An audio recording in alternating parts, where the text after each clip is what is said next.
Good morning. Gonna change my chat to all chat. All right. Good morning, Giovanna, Dawn, and Catherine. Oh, it is cold here. -4 degrees. I just looked it up. Oh, I did wake up, I don't know, about 45 minutes ago. Took a shower, got myself ready for the day. And I have my ginger quilter box. And let's see, I have a pretty different setup. I'm trying all different kinds of setups. This is my original, my original stand. Let's see. I'm gonna find a spot for it. I think, let's see.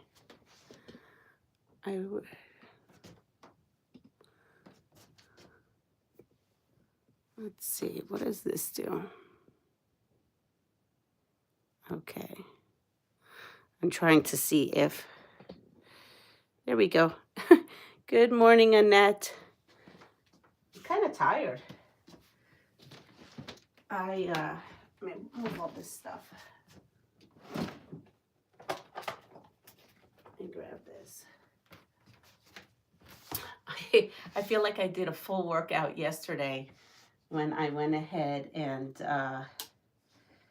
pulled out those quilts, but at least things are getting clean. Like, I don't know if you remember, last month my daughter helped me with like organizing more of my fabric scraps and pieces, and then yesterday my son helped me move all the quilts out to the living room. You hear that?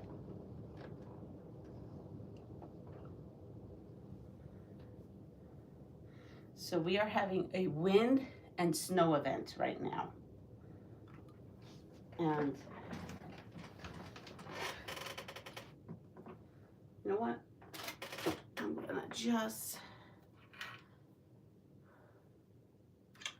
to sew. Put this on here. I'm going to try this machine and we're going to see. We gave it a day to stop acting out. And let's see what we're going to do. You will hear very, very strong wind. The wind is crazy out there.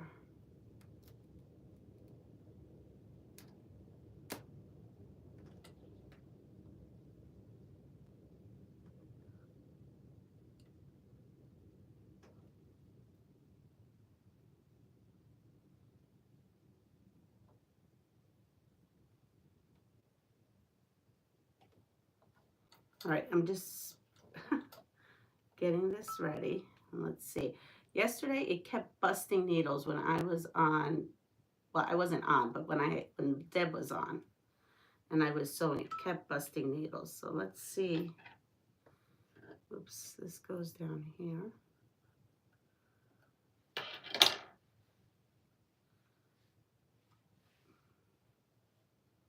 It has had 3 new needles, so we'll see what happens.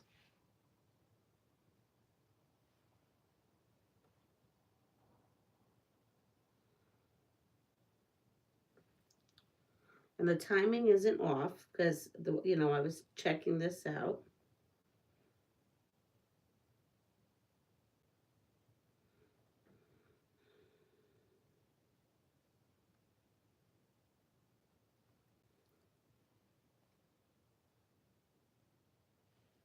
Go.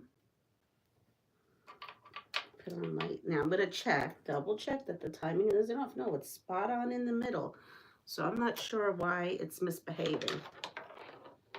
Oh wait, there we go.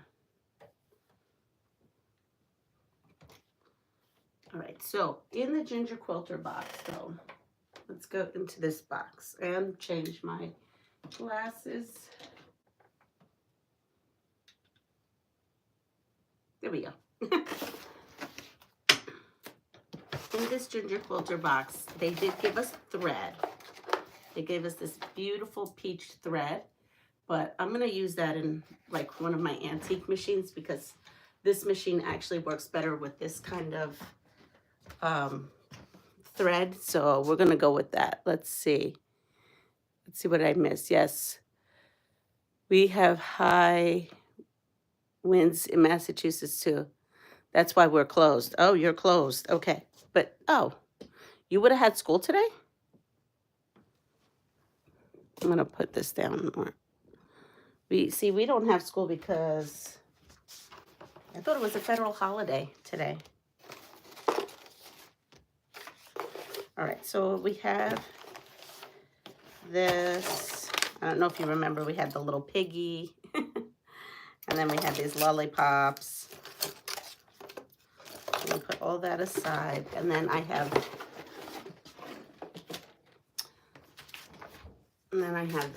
So this is the pattern that she sent, which is bricks and bows. Bricks and bows. All right. So when I look at this, it is saying to press or draw a line on these. That's not happening. That's too many. It's way too many. So I just hope I don't explode a needle, because I'm a little fearful right now that that's going to happen, but we're going to see. And then we're going to do that to all these, what they're calling bricks. And then we're going to press to the outside. So that just means we're going to press out. Now, if I press out, does this interfere with anything? Nope. Nope, it doesn't. Okay.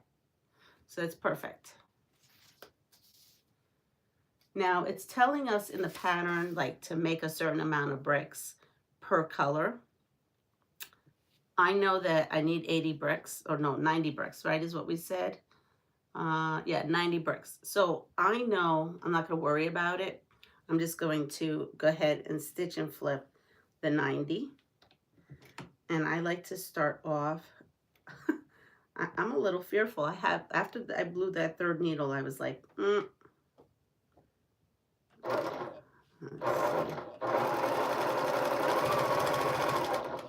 Okay, so far, so good. Let me see. Good morning, Rowena. Good morning, Deb. So far we're having success. Maybe you just got tired yesterday. I did end up getting a lot of those kennel quilts done yesterday before this started misbehaving. So that was good. And, oh wait, am I doing this right? Am I putting this on the right side?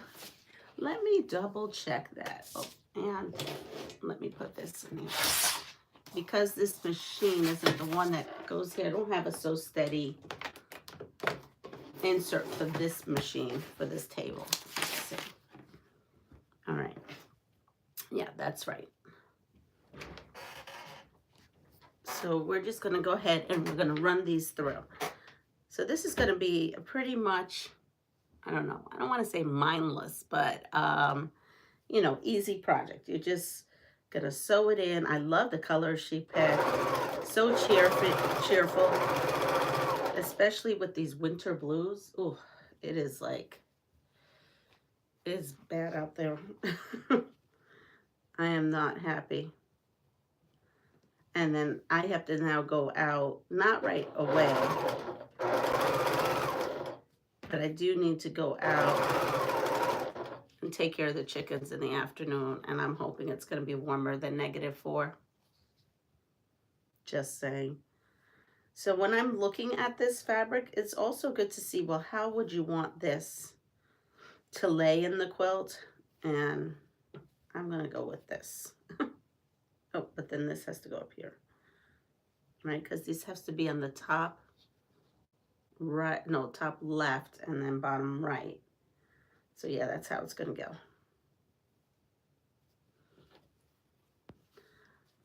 So I am going to do another live. I've got to figure out what the live schedule is today. I don't know. If the winds die down, I need to go to Joann's and kind of see about batting, because as you see, all those quilts are going to require batting. And also going to see maybe what 108s I could pick up while I'm there, hopefully that are a good price. I like to do that today if I possibly can, but only if the winds are died down. I will not be going out in this if the winds are not died down. It's also snowing, so it's snowing. We're having the snow flurries with it. And let's see. So I'm not sure when I'm going to go live again, but I am going to go live. I want to finish that up. I want to get those all together. I've got to see also what tubbies I have. Maybe have some plastic tubs laying around somewhere that I'm not using. I want to go do that. If not, I have to purchase some of those today. So there's a lot that I need to do to get myself situated. I feel like I'm getting enclosed in this room and I don't know how to fix it. I keep organizing.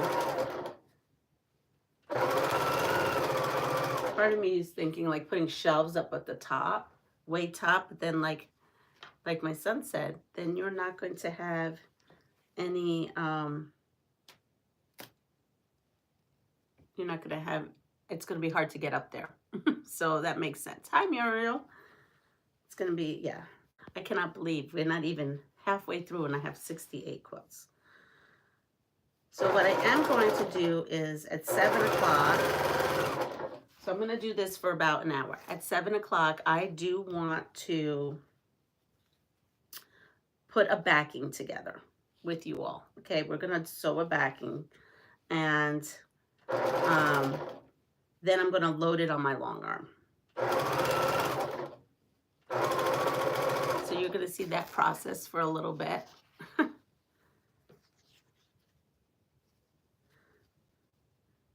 If shipping wasn't so much and long arming wasn't so much, I would have at least loved to have had, I don't know, a handful of these done. Nothing fancy, just to kind of get ahead of things, because I feel like once I get them all done, right, then I can get ahead. And last year I did get ahead a little bit, but even though I long-armed as many as I did, which almost was close to 100, if not a little over, that is including those little lap quilts, okay? I still, you know, it was a lot of the ones that I was creating too. So I create a lot. And remember, I've only had my long arm. This will be, it's not even 2 years. It's not even 2 years. It's a year and a month. So, because I bought it for my birthday last year, I think I bought it for my birthday last year.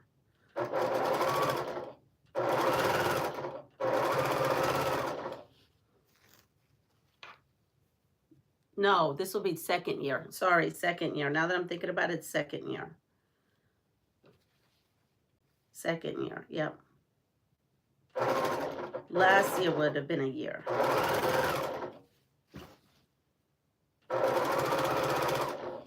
Pretty sure it's the second year. Now that I'm thinking about it. I like the fabric she picked. You know, the one thing I do like about the Ginger Quilter box is that their fabrics I don't generally buy for myself, but I like the feel and everything.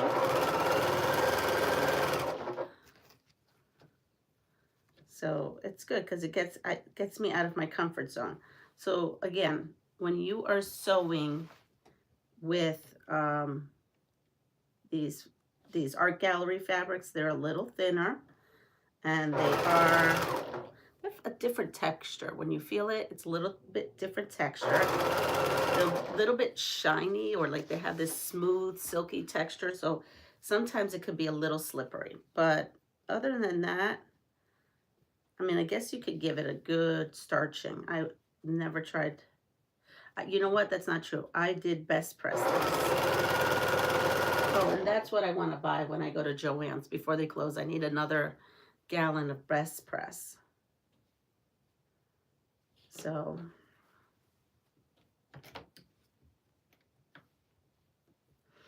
all right, let's see. How many? We have 18 of us on here. We could play this game. We can play this because you know what? Once I start piecing, it's gonna be hard for me to do this and try to do my long arm. So here we go. Oh, we did this one. I remember this one because my answer was poodle. Oh, we did this. Okay, we didn't do this. This one, we did these. Hope we did that one.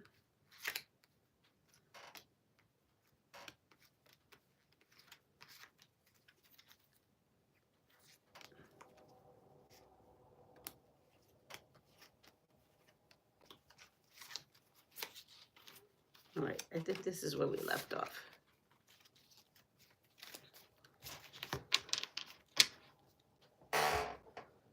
All right, one day I will fix that. I say that every time. I wish I had room for a long arm in my house. I don't. I have to do my quilting by hand on my cutting table in sections at a time. Wow, I would not be able to do that. That's one of the reasons why I took over my daughter's room after she left. My hands are clunky. They were clunky sometimes. Ready? Here we go. Preferences. Good morning, Giovanna. Preferences. Ready? Oh, I'm back. I want to take a shower. Okay. Is sunglasses, hat, or jewelry? What is your preference? I'll let you know what mine is. Sunglasses, hats, or jewelry?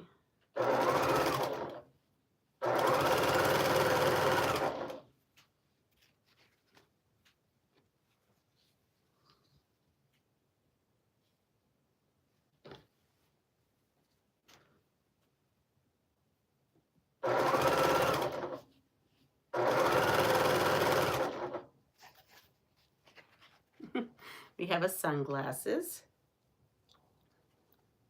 Yep, I want that to look like that. I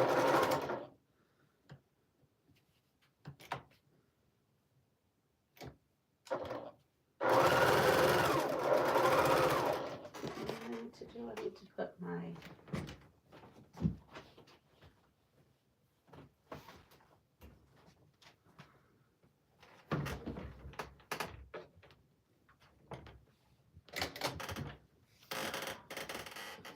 we have sunglasses, hats. Hi, Mirta? Maita? I'm not sure. I'm sorry if I'm saying your name wrong, but welcome. Welcome to the channel. Kathy. Hello, earrings. Oh, you like the jewelry. I like my jewelry too. So my preference is jewelry, but because I have to be able to see, I do love my prescription sunglasses. Good morning, Teresa. I do like them. All right, ready? Hello from Tennessee. Well, thank you. I think, wait, I thought that was a TA. That's Myla, right? Myla. I say Mike. I thought it said M-Y-T-A. Okay, Myla. Well, welcome, Myla.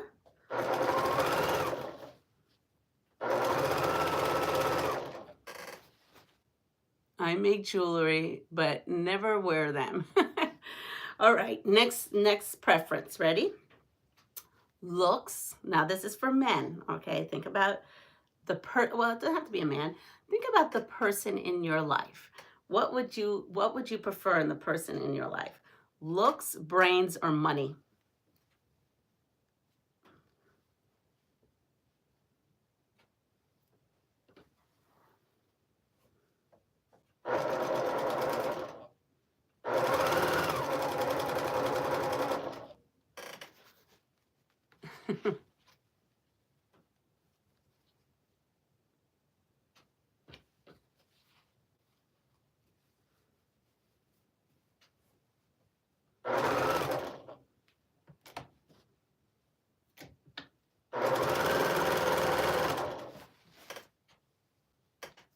Kathy says, well, you know what? You brought up a good point, Giovanna. Brains. Brains can make the money. That's true.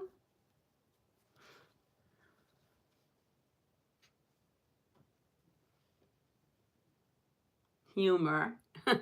None of them. I prefer my cats. Love that.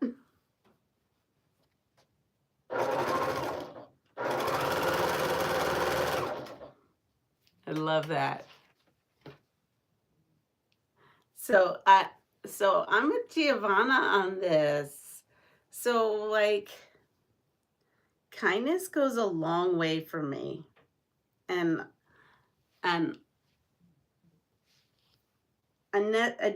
I have a very kind man now. Very kind man. And we started out as friends. Um, because how do I say this? Actually we had this discussion last night with one of my kids. Um, and they're like, Michelle's such a kind man, and you really needed that. And so, good morning, Melanie. So, even though kindness is not in there, I have to agree with Giovanna because I didn't always have kind men. I didn't until I met Michelle. I had men with money, I had men with looks, I had men with brains, but that didn't make them kind men. So, yes, I would agree. None of the above. Like she said, none of the above. She wants her cats, none of the above. I would prefer a kind soul. Now, I'm not saying my honey doesn't look good. He looks great, okay? And I'm not saying he's dirt poor. I'm just saying, and he's very smart. He's got all those. But I would prefer a kind man, or for me. I'm glad she brought that up. All right, here we go. Ready? Horseback riding, bicycle. Well, how would you like to go? This is like modes of transportation. Good morning, Lori. Modes of transportation is horseback, bicycle, or motorcycle. What would you prefer?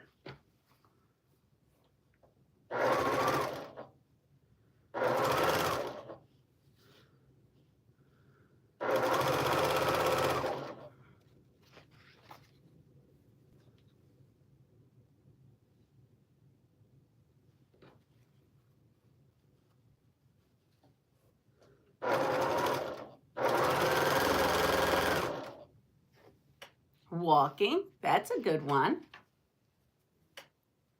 Bicycles.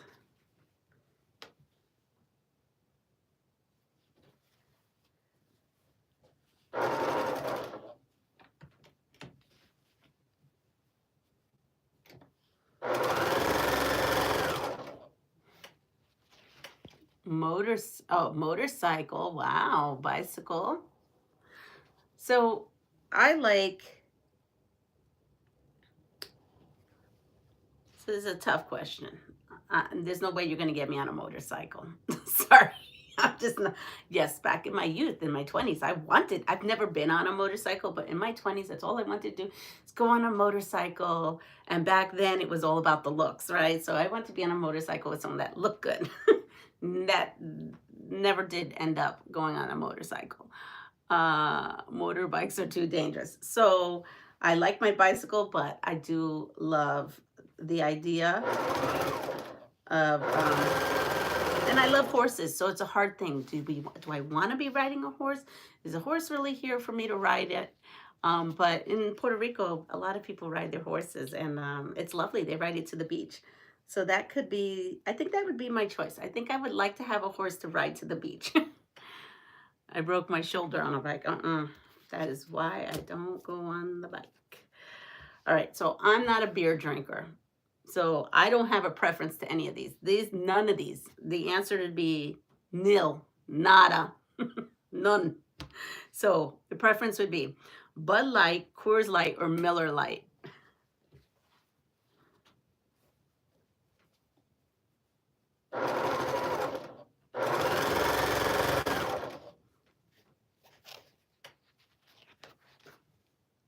Oh, you would ride your bicycle? Bud. None of the above.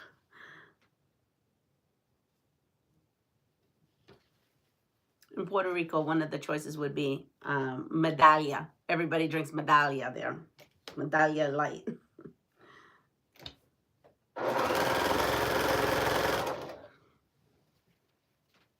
Horses have to be fed, cared for. Motorcycles need gas and batteries and shelter, but a bike will never let you down. That is so true. Very true. LED light. What do you mean LED light? What about an LED light? I have my LED light on. Do I need a different light? Yuck. No beer, water, or Sprite. Yeah, I'm with you. Ugh.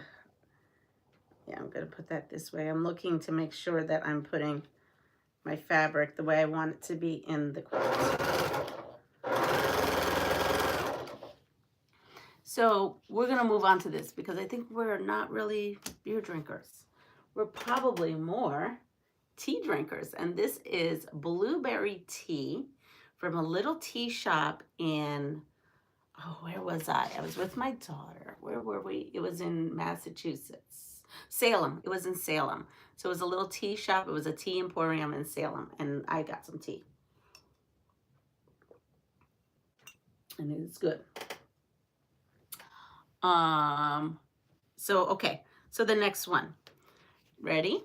Glasses, contacts, or laser eye surgery. What would be your preference?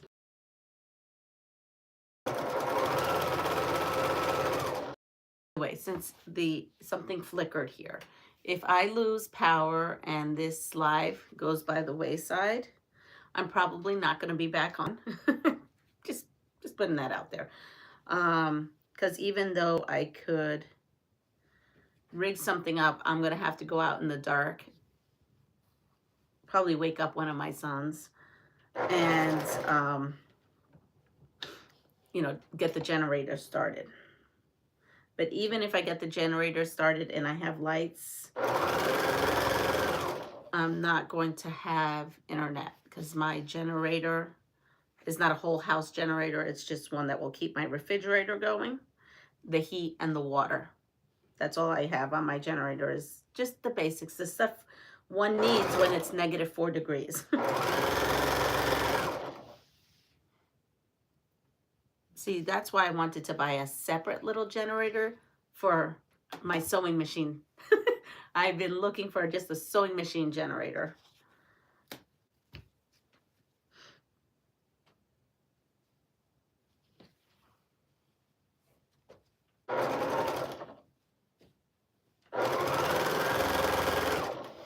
Let's see, we have laser, glasses. I'm a glass nut. Laser surgery has to be performed again after 7 to 10 years. I only need reading glasses since I was, wow. So I'm a glass nut. Before my vision became a problem, a real problem where my script is really crazy, I used to get 2 pairs of glasses, and I used to have a drawer, and I would get myself dressed in the morning, pull out my drawer, and which glasses was I going to wear? Because my glasses, over years and years, the prescription never changed, and I always got 2 every year, so it was great. Then all the stuff happened, and now all I have is I could only afford my 1 pair of glasses. And I did a couple of years ago. My reading part of those glasses never changed, and that's what this is.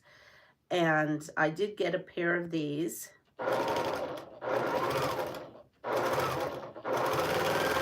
And I'm glad I did, because this is really helping with reading the comments and sewing, because even though this prescription is in that glasses, I can't seem to, my eyes can't seem to focus and find it. It's very hard. But if I don't have this prescription in that glasses, everything in the world is spinning. So it's really weird. All right, so we've got that. Let's see. That could be controversial. Okay, ready? Preference: sunny, thunderstorm, or snowstorm?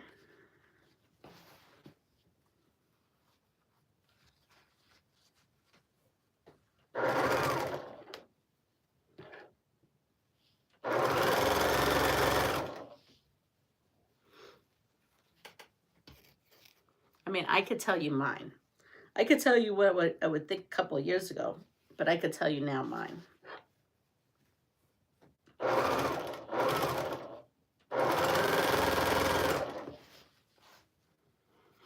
Sunny, sunny, thunderstorm. So I like a good thunderstorm in Puerto Rico. I don't know why. I don't like them here so much, but I do like them in Puerto Rico. And I love a good snowstorm, a really good old-fashioned fluffy white 1 to 2 feet of snow, but again, fluffy and white, cozy, love that. Don't like what we've been getting, because all we've been getting is heavy snow and ice, and I don't like that. And of course, I am a sun junkie. I love the sun. So I guess if I had to choose, even though I like all three, it would be the sun. Good morning, Joe. Here we go. Preference. Cosmopolitan. Oh, this is magazine. So what would you prefer in a magazine? Cosmopolitan, People, or Vogue? Now, the last time I read any of those magazines had to be in the 90s at some point. And I'm not joking.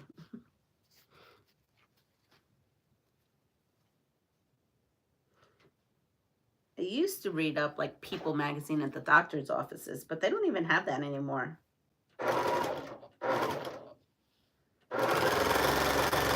At least my doctor's offices, nobody seems to have magazines anymore. I guess they feel that you guys are we're just going to entertain ourselves on our phone. So why make the expense?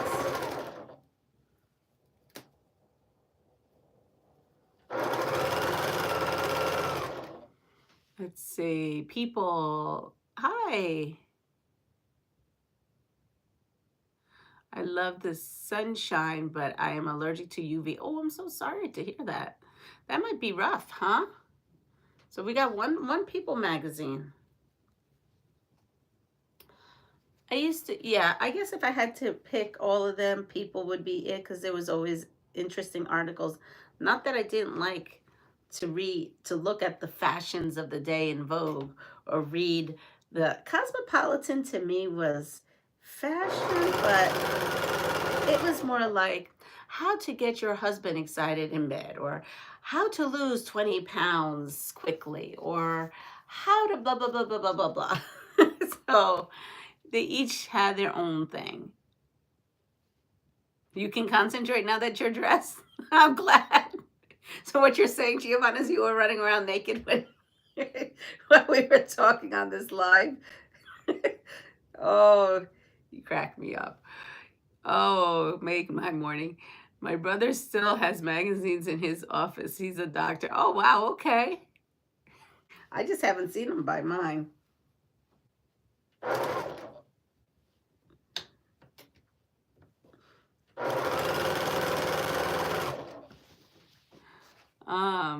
So she might have PJs. Yeah, I know. I was just teasing. Never read any of those magazines. I don't read them. Like I said, back in the 90s in doctors' offices, right? They were a thing. But yeah. You know what my doctor's offices have now? What they have is, instead of a pile of magazines, they have a pile of prescription ads, like, you know, a coupon for this prescription, or learn about this prescription, or this prescription. And I'm not into all that. Tape your mouth closed as you lose weight. That is the best diet. Yes, I did say I had a shower. Oh my goodness. All right, ready? My ear is bothering me this morning. Okay, so I never watched any of these shows, so I can't answer, but maybe you all have.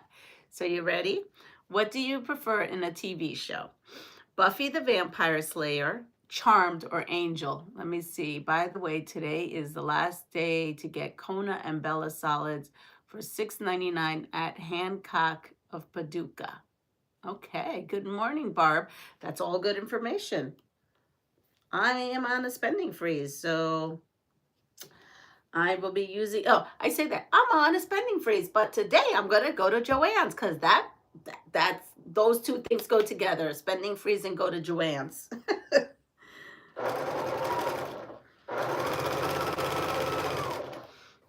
I'm just trying to get some I'm just trying to get some batting and some 108s before everything goes haywire.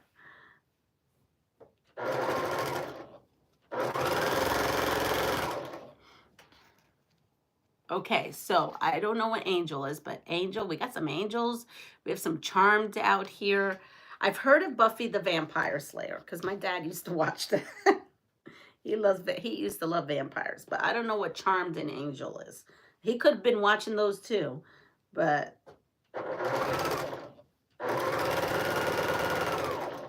are they also vampire things, charmed and angel?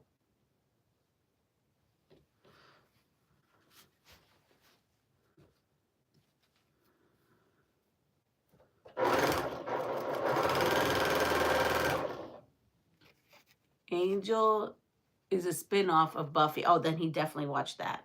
He definitely watched that.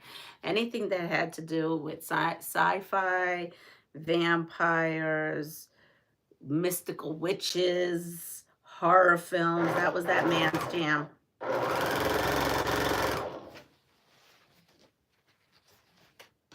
Charm is about, oh yeah, then he watched all these. I never did, but he did. All right, so they're all mystical. All right. I don't have a, what do you mean? I don't have. Okay. So here we go. What would you prefer? What would be your preference? To be in the FBI, the CIA, or the Secret Service? Where would you like to work? FBI, CIA, or Secret Service? Okay.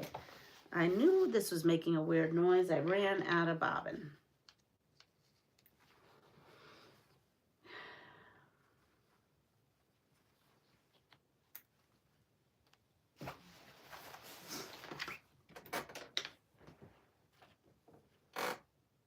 I'm just gonna go with,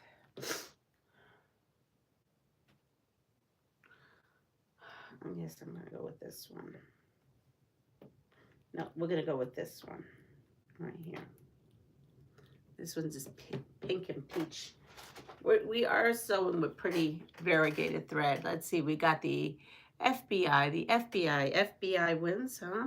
If everybody wants to be in the FBI. Okay. Well, sorry, I'm a CIA kind of gal. Man in black. So, look at this. Here's another piece of a needle. I mean, they shattered in little teeny pieces. Put that in my garbage. All right. Hold on, let me bring this up so I don't do anything. FBI. So I'm impartial. This is impartial because I do the CIA. I went to the CIA. I taught in the CIA. I'm all about the CIA. Sorry.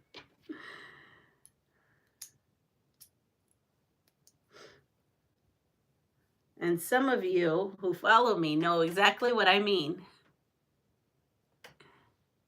That can break the, yes. So I went and I took this all apart and I dusted it. And I guess it's on the bottom. So there is like a cup. So this is really almost like a commercial machine. So when I took this out, I found the pieces. And I guess there was a little teeny tiny piece. It was on the bottom. It didn't interfere with anything mechanical. Anything foreign is supposed to be in this like cup part down here. So I must have just not seen it yesterday. Yeah, that's why Giovanna, I stopped sewing with it yesterday when I blasted 3 needles. I said, okay, it doesn't want to sew. It's fine. We'll clean up the room. And I did. We cleaned. So yes.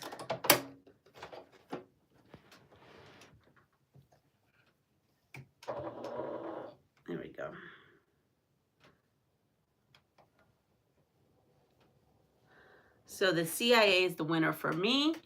And for that, it means the Culinary Institute. What are you really cleaned? Yeah, I'm cleaned in here. This is all cleaned up. It's working now. Just yesterday wasn't working.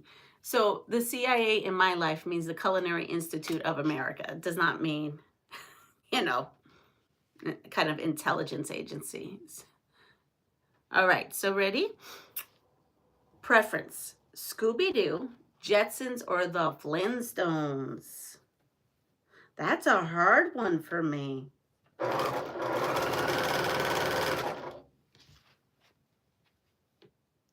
It's hard between the two. The one I could, give or take, though I did watch it quite a bit.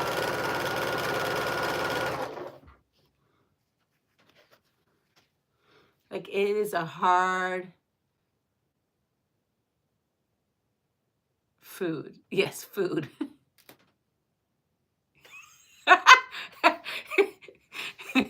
Jeez, you had me going. Yeah. When I tell people, it was so funny too. Because when I I was telling my aunt, I remember this, during as a teenager in colleges, I was telling my aunt that had decided to go to the CIA, and she went crazy. You can't go into there. Do not do the CIA. Take it from me, because she worked in something that had to do with CIA, FBI, secret agent, and maybe something else, okay? And she was like, what? You're not doing that. Nope, you'll be chased by people. People will track you down. And then I'm looking at her. I'm like, I think we're talking about two different things. I'm talking about food, Culinary Institute of America. She goes, oh, okay, that's fine.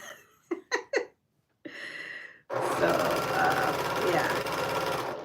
So that's funny.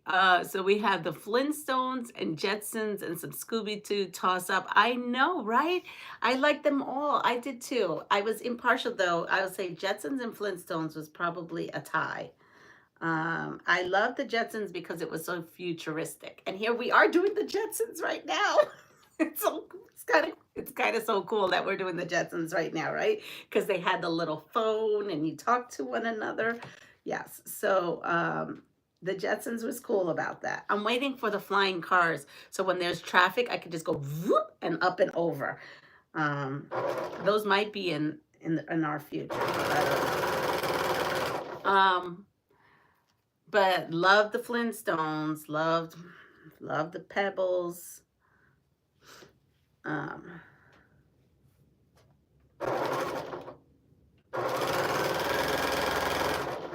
Let's see. Hi, Anita. Good morning. CIA revealed identity can be a death sentence. Yes. Yeah. So no, I'm talking about the Culinary Institute of America. On everything it says the CIA. So a little jab there.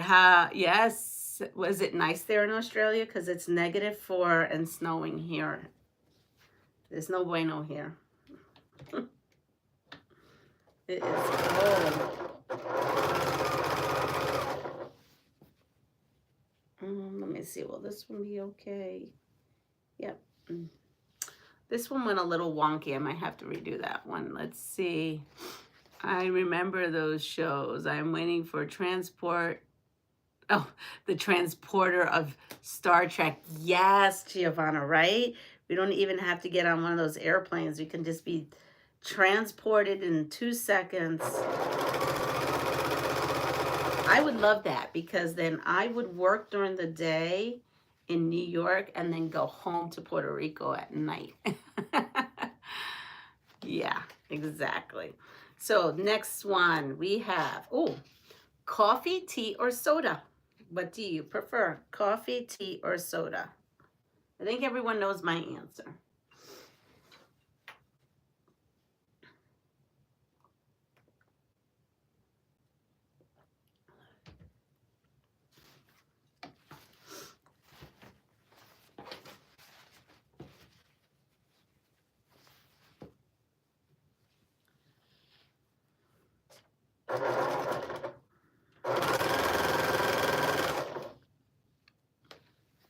see. Tea, coffee, coffee, tea.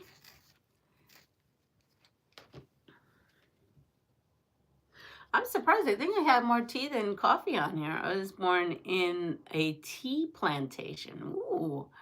Coffee for smelling and tea for drinking. See, I'm with you on that, Muriel. I do not like coffee, but I love the smell coffee makes. I don't like the taste of coffee. I could taste it. I make tiramisu minus the coffee.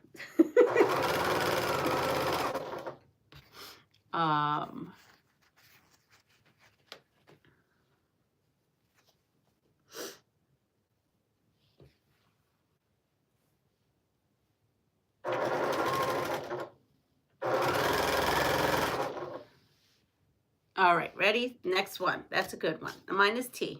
Okay, apple, oranges, or bananas? What's your dream? Apples, oranges, or bananas?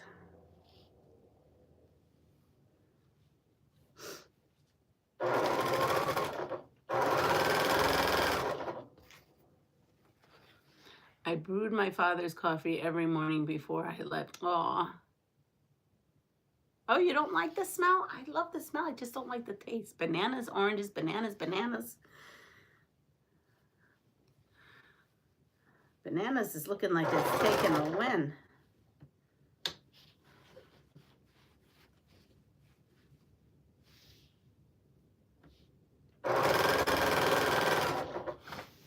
Fruit salad, like that. Yummy, yummy. Fruit salad, yummy, yummy. That's a song. My kids used to sing that. Drove me nuts. That was from the Wiggles.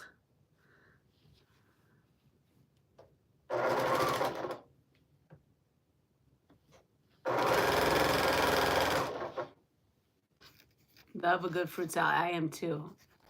I'm not called Banana Joe for nothing.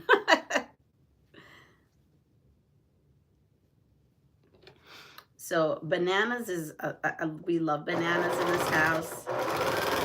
My honey was just telling me that the banana trees are coming up that we planted in December. And we have bananas and plantains. And he put in more bananas and plantains. So we had 2 trees. I don't know how many trees now we have of bananas and plantains. I told him to make sure to save room for a mango tree and an avocado tree. And while we're at it, we've got to put in passion fruit vines. I got to get passion fruit vines going. And we have to get, what else going? I don't know. Oh, a guava. I want a guava, but the problem is they may not have a space for a guava tree. So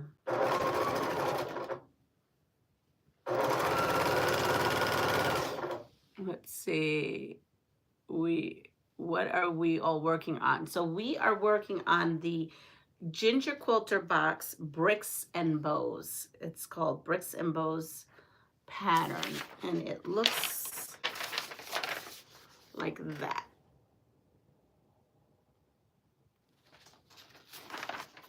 So that's what we're currently working on. Do you know that a banana tree only gives fruit once in its lifetime? Yes. Yes, we know that. Hence why we have, that's why we have a lot of banana trees planted. But so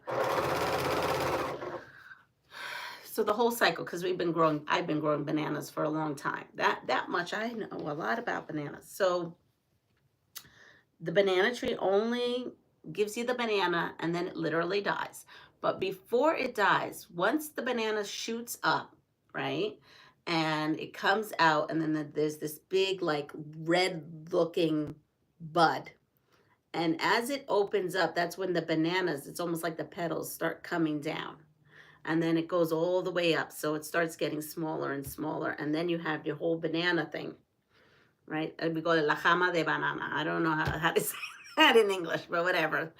And what happens is, as it's ripening and doing its thing, on the bottom of the main banana tree, normally has what they call hijos, which is like babies. And there's normally 2 or 3 babies that come up. So every time a banana tree comes up and you have your bananas, it also births out, I guess, 2 or 3 hijos, which is like babies.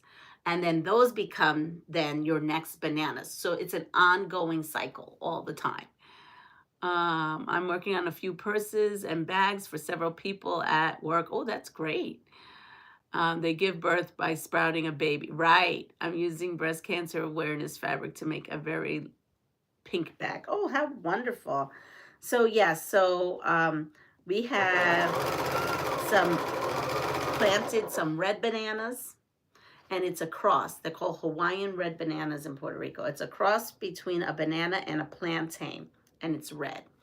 And those are super delicious. And they're rare on the island, but we know a gentleman, a farmer, who has a lot of them.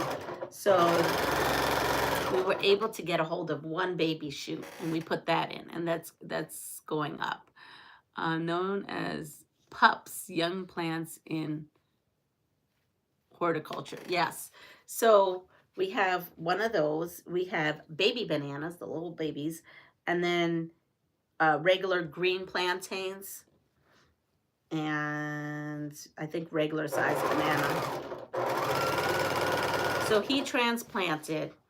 So we bought 2 from the gentleman, the red banana and the baby bananas. But then we transplanted some bananas and plantains from my mom's property, because on my mom's property, those original banana, plantain, whatever you call trees, are, well, especially the banana. The plantains, not so much. Those we planted, actually. But the banana trees are the original banana trees from our generations, like generations going back of banana trees. Like when that house was first built, and that, or even that land had banana trees on it. According to my grandmother, banana trees were on that land. So who knows how old those banana trees started from. But we took some from there and put it on our property. It's lineage, banana lineage. And the bananas do not ripen until you cut it off the flower. Actually, in Puerto Rico, yes, our bananas can ripe on the tree. A lot of people pull them off the tree because they want to use them green in a dish that we call pasteles. But if you leave them on long enough, they do ripe, or at least the ones there, they do ripe on there.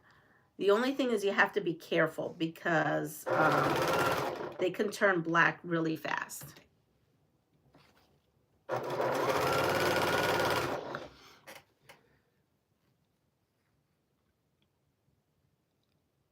Hello, Babalota. Good morning. Heirloom. Yeah, they're heirloom, all right. Those bananas have been who knows how long.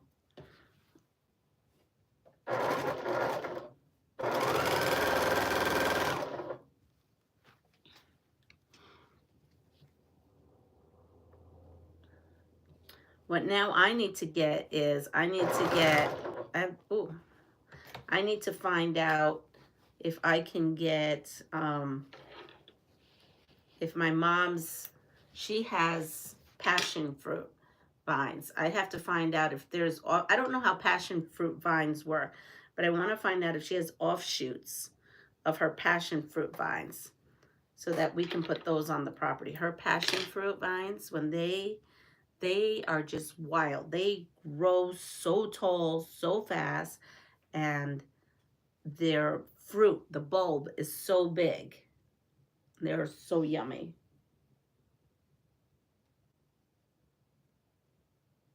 Now, passion fruit in Puerto Rico are not, well, the ones that we know of, are not like the ones you get in the supermarket. The ones in the supermarket tend to be like a black and a little shriveled. Ours are like a yellow.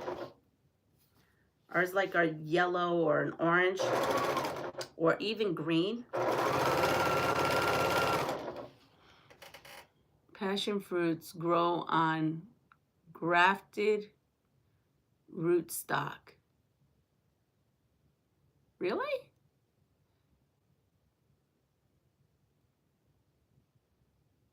My mom had passion fruit vines. They were green. Yeah, I don't know a lot about passion fruit. I know when you go to the island, they sell passion fruit plants all over. They just look like a stick, so I don't know. Don't know. uh,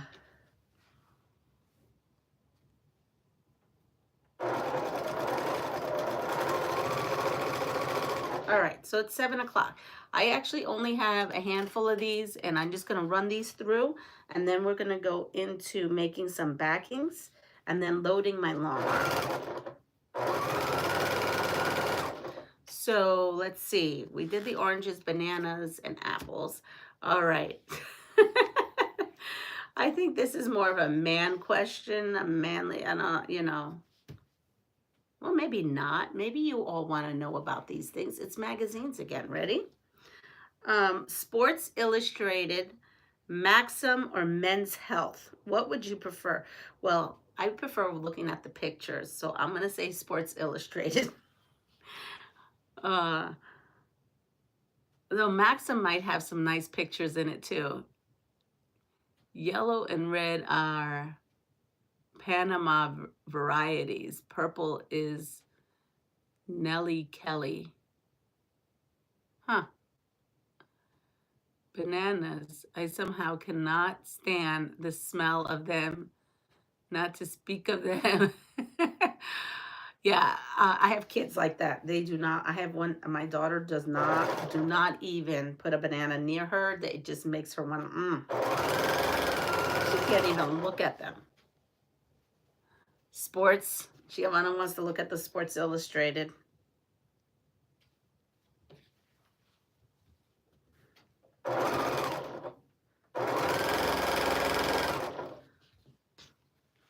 Sports Illustrated. Good morning, Dawn.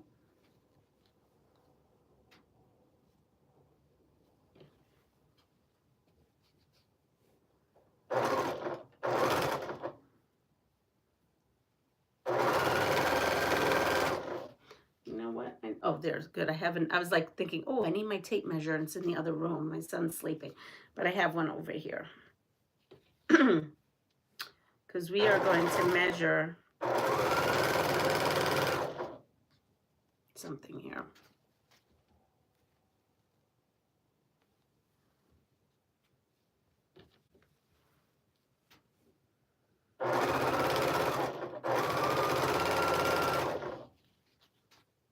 I'm almost done here. Let's see. Okay, so I love cooking banana. It gets really sweet. Oh, I love cooking banana. And you take the banana when they're sweet and you slice them. Oh, maybe that's what I'll make for. Yes. Did you long arm last? No. And I got off. When I got off that long live yesterday, I made myself some Salisbury steak. It was good. Well, first I got on the phone with Honey and we cooked together Salisbury steak as I was making his mouth water. And I had that with some, and I made a mushroom. Like I said, my Salisbury steak is very different. I just basically, it's like almost like a hamburger patty that I do oval. Fry that up, add red wine to it, right? I leave the patties in there, and then you know how you have all those little meat pieces at the bottom? I added red wine to it, let that cook for a little bit, a little garlic.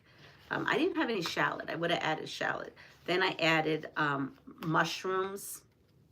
Yep, sauteed all that in there. And then I added, and yes, this is semi-homemade. I wasn't in the mood for making homemade gravy on the side. I could have, but I didn't want to wait for it to cook out. So I opened up a can of, yes, cream of mushroom soup and an envelope of brown gravy mix. Totally, you know, didn't need those preservatives and other things in there, but it was a quick way for me to get that meal on that table. I was hungry when I got off and that's it, because I was tired. I was really tired. I did go into the living room after I ate, because then it was 7 o'clock, and I couldn't go to bed that early, even though my body wanted to. So I went ahead and, you know how it was like overflowing and all that. So I did go ahead and put them in bins and put the lids, and then I put them underneath my long arm. So everything is organized. That's what I did. You are snowballing those corners? Yes. Yep. Snowball corners. And I just have one, and then you just snowball this corner, and that's it. You're only snowballing two corners, this corner and this corner right here. Can't give you measurements because it's not my pattern, but I'm snowballing two corners of this brick.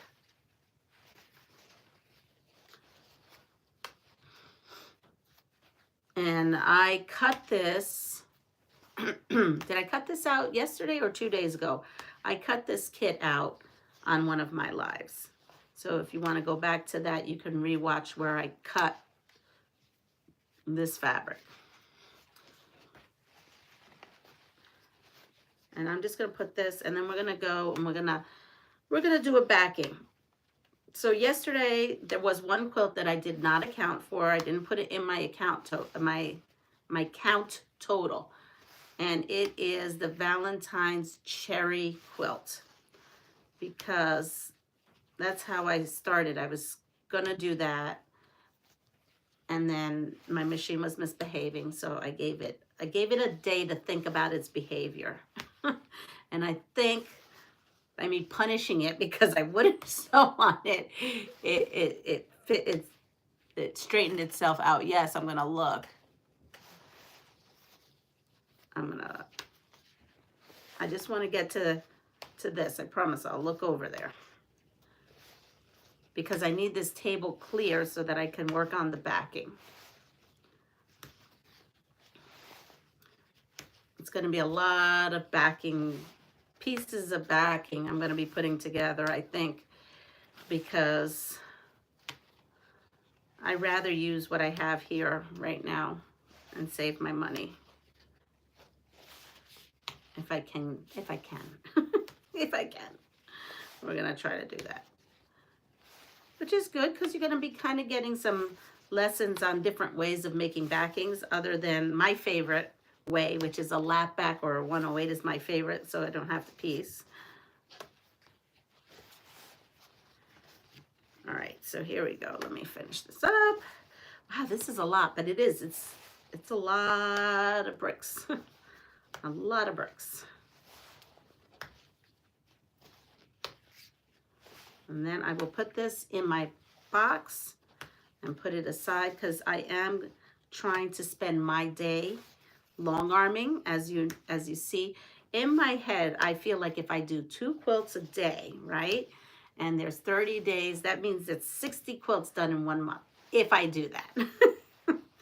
The likelihood of that happening is probably nil. Nada. It's probably not going to happen, but I like to think that. I like to think that. So anyway, so if I don't end up going out today to do some errands, which, you know what, I probably am not, because we are in this high wind advisory all day today, and I cannot leave this house. God forbid if the heat goes out and we lose power. I need to be able to kick on the generator for the heat. I don't want exploded pipes. That's the last thing I need. All right, so let's put this in our box. I'll put these bricks in here with the top. All right, here we go. And I'm going to read.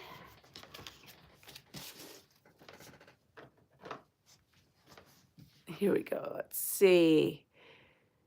So here, I put marsala in my meat as wine goes off with me, and I prefer it to wine. Oh, I have some of that. Are you loading one backing at a time for the quilts that go to that backing, or are you sewing backings together for multiple quilt loads? So Teresa, when I did the lap quilts for the seniors, right, for the nursing home, I did sew a whole bunch of backings together and then loaded once and then gone. But those were because they were small quilts.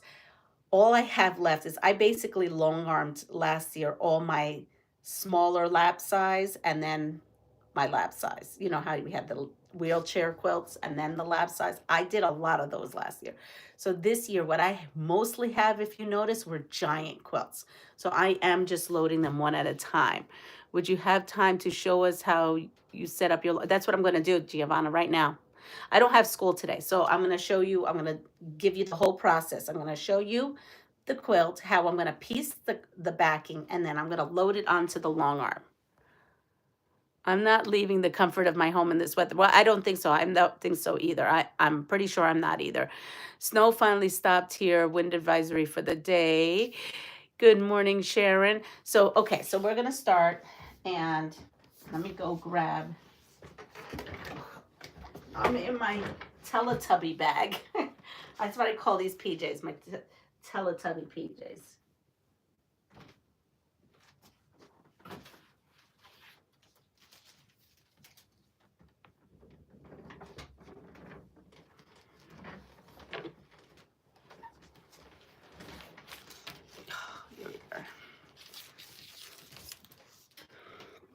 My dad, these were PJs he bought.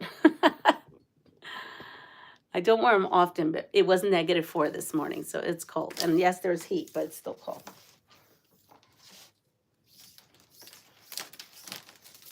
All right, so this quilt that's not in my tabulations over there is 56.5 by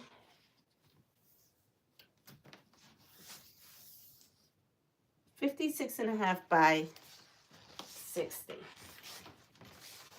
I'm going to write this down.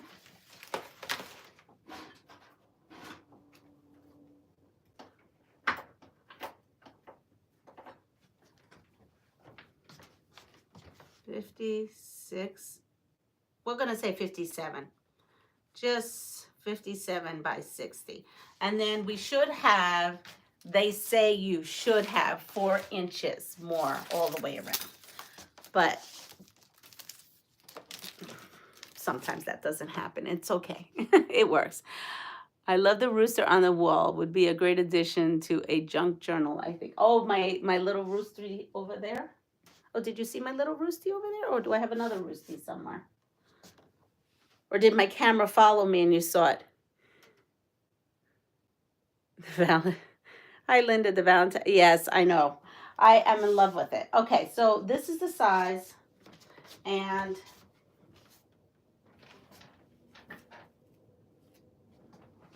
where is... Oh, I know. It's in here. I'm like, where is my fabric? Okay, so this I did not clean. Here, we're going to just put that here for right now. There's some things that I have not put away yet. I'm still trying to find.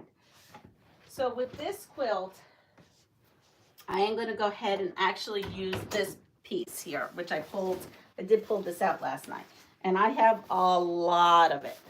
So I am going to go ahead, and so I need 57 by 60. Honestly, when I sew these, it's going to be a whole lot. So if I think the most economical way for me to sew this would be this way.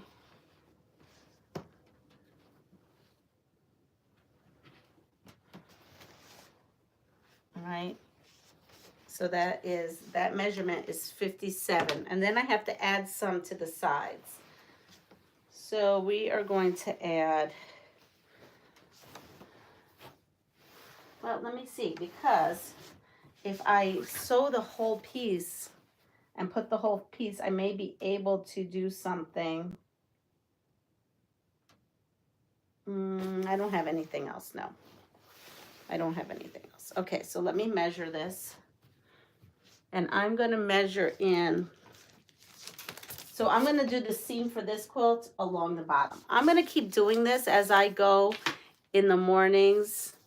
I love roosters too. Good morning, Loretta. I am going to try to do backing so you could see, because I think backing seemed to be a thing. All right, so 57 wide. I am going to go with, I don't know, let's go with 60. Theoretically, according to everybody, I should add 8 inches to that 57, but I'm not doing that. So let's go here. I'm going to conserve a little. 60. Okay, well, you know what? At this point, I might as well sew the whole thing because I have 65 all the way through. So I'm going to just sew the whole thing. So what I did was, do you see this? Okay. Make sure. I'm going to just cut this in half because I'm going to have a piece left over, but it's going to be okay because I have, remember, the other Valentine quilt, and I don't have another big piece of fabric. So I'm going to have to really piece that in tiny pieces, you know, with smaller pieces. So I'm going to come here and I'm going to crease this in half. And then I'm going to take my scissors, right? And I'm going to come here and just cut. Everybody has a different way of doing backing. I'm just showing you how I do it, mine. All right, so there we go. I have mine cut. I'll put my measurement over here and put this bucket of fabric, which I needs to find a home, over here. Today I do have to find some homes for some buckets. All right, so I'm going to take this. I know that other end is pretty much cleaned off, right? Let's see. Yep, we're going to come here. All right, we're going to take this here. See how nice that is? That's, and yes, you should iron this.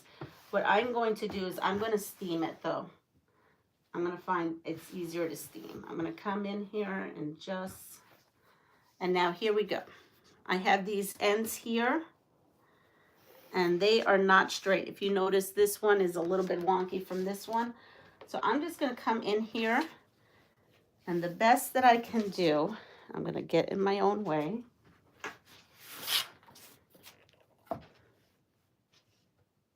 Is I come in here and I find my ruler, and because remember, you want your ends to kind of be as straight as possible so that when you load this onto the long arm,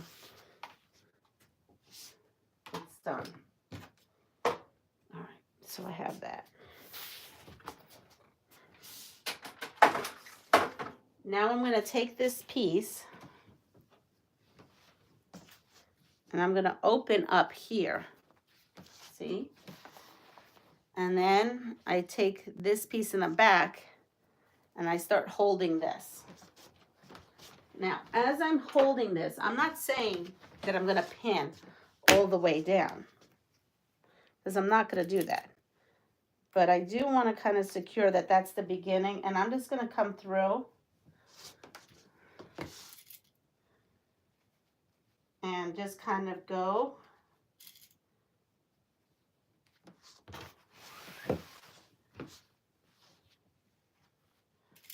Through. I do have selvage to selvage going on here. Okay.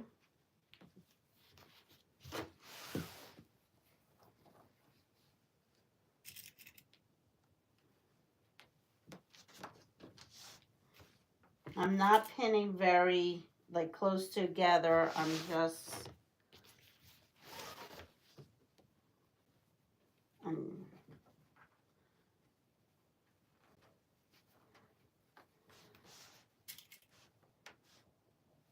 now this end here is a little, you know, wonky. It's fine. We'll take care of it at the end. I have mine somewhat pseudo pinned. I am going to come in here and now Move this out. And yes, I had the selvage on here.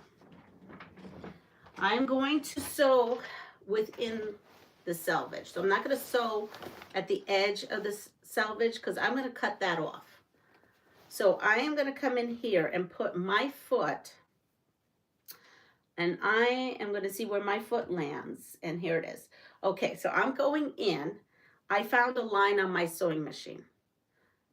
On my sewing machine, it is the 25 line. If I have markings on my machine, it's the 25 line, 25-inch line, which what I'll tell you. Let me see, I'll measure. This is good clearance, okay? Because I'm going to cut that off. So the 20 is 1 inch. So 1 inch away from the selvage.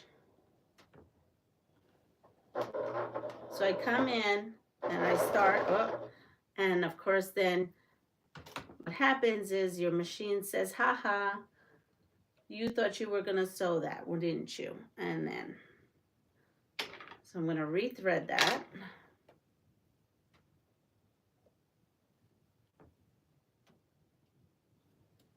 There it goes. And let's try that again.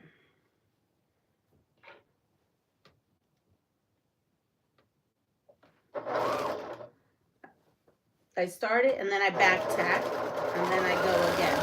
And now what I'm doing is I'm staying, I have my selvage and the two pieces together abutting that 25 line. If you want, and you want more of a visual, you could take like blue tape here and you can put that right on that line if that's a better guide for you. It actually is a little better. And you're mostly fighting with the amount of fabric. Try to get it. Now, when I did that, I should have done one other thing, and I didn't. I didn't think about it because this isn't a tossed fabric. Hold on. This would be the method if you had a tossed fabric. Yeah, did that wrong. See, the bad thing about a live now is that I can't do a redo, but I can do a redo. We are going to, I have to do a redo. So the method I showed you is true for a, hold on, I need to find something to rip this out. Yeah, here we go. Now this is when I take my little razor. So that whole thing I showed you is great for a tossed fabric. A tossed fabric means a fabric that goes any which way.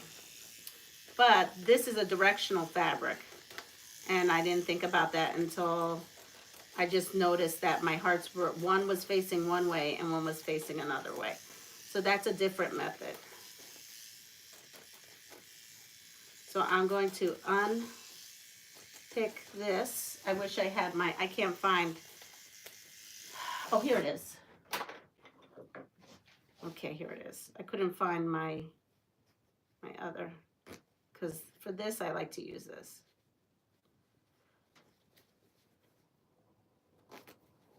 I'm so sorry.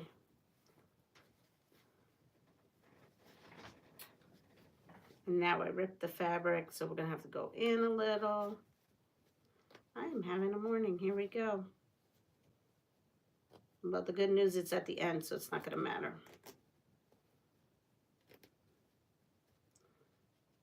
Okay, so do that if it's a tossed fabric.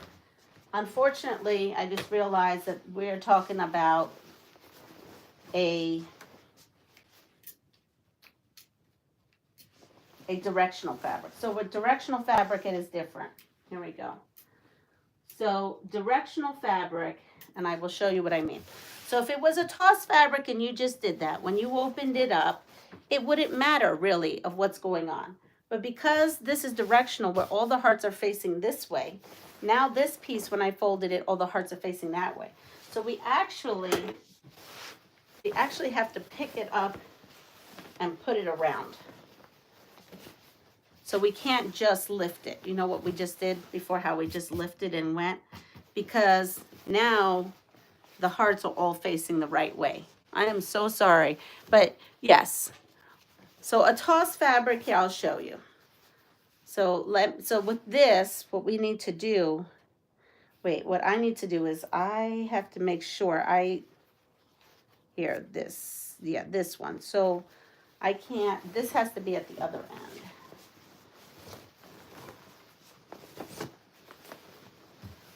I got a little hole on that one, which is not going to matter in the other end. Okay, so right here, do you see this? The hearts are facing that way.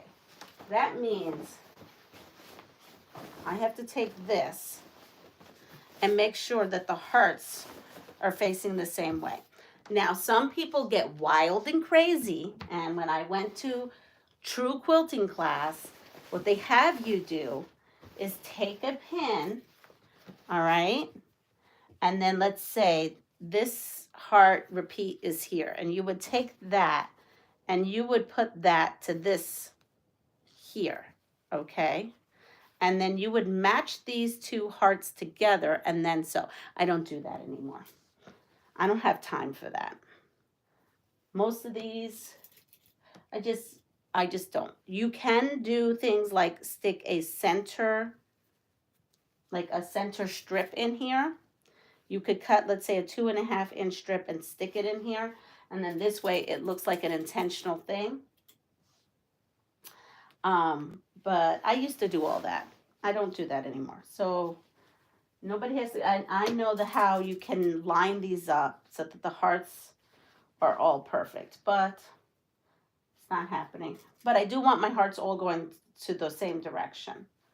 And then I'll show you what a tossed fabric is. So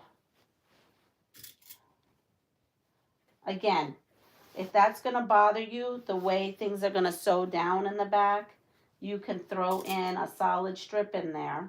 Like it could be any size to kind of break up between the two patterns. And then you won't have that issue. But for me, it's not an issue. If I don't make it an issue, it's not an issue. All right. And then I'm going to show you when I open this what I mean by that. Okay. So now that I've pinned it, see what I mean? The hearts are going this way. So that's what you need to do. You need to flip your panel. I showed you and I didn't flip my panel. So you have to flip your panel on directional. A tossed fabric is something that's like this, that doesn't have any direction. You see, the flowers are just there. They're almost like a polka dot. So when I did that where I didn't flip it and I just did it, it would be fine, right? Because if I put this piece with another piece, it's still going to have the same direction, which is a non-directional print, which I guess that's what it's called. A non-directional print is a tossed fabric. I hope that makes sense. Let me go all the way back.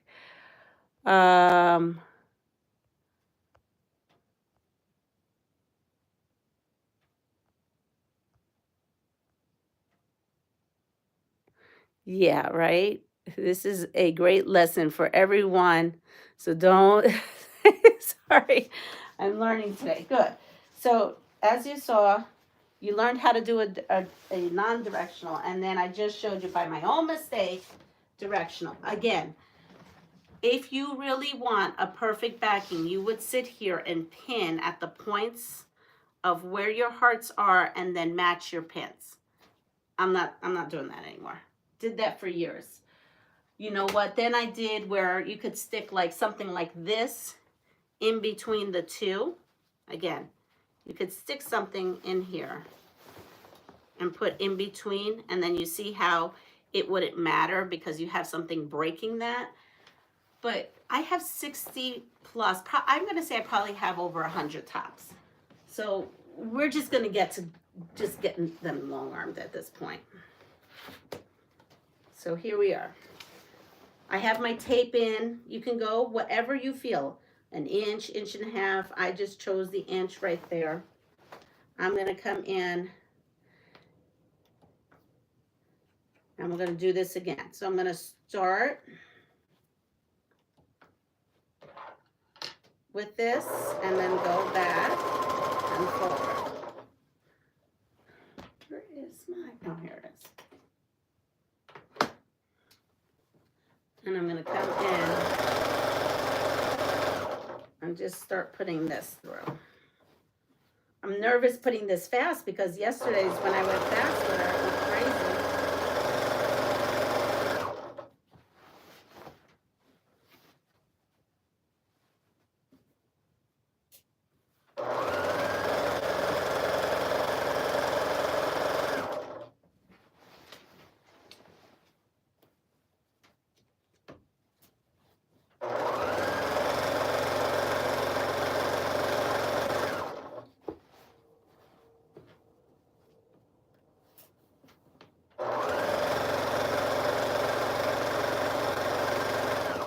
And if you're wondering the reason why I picked this fabric for this backing, is because that's what I had.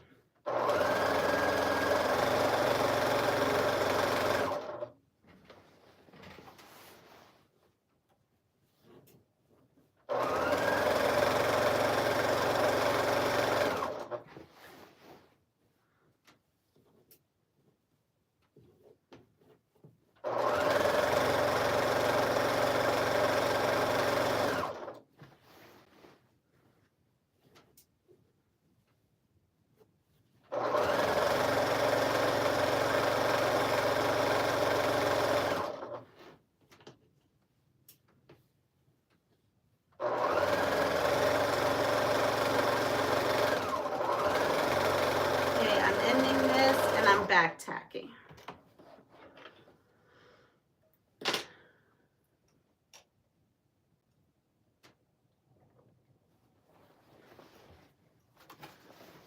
right. Now I have this.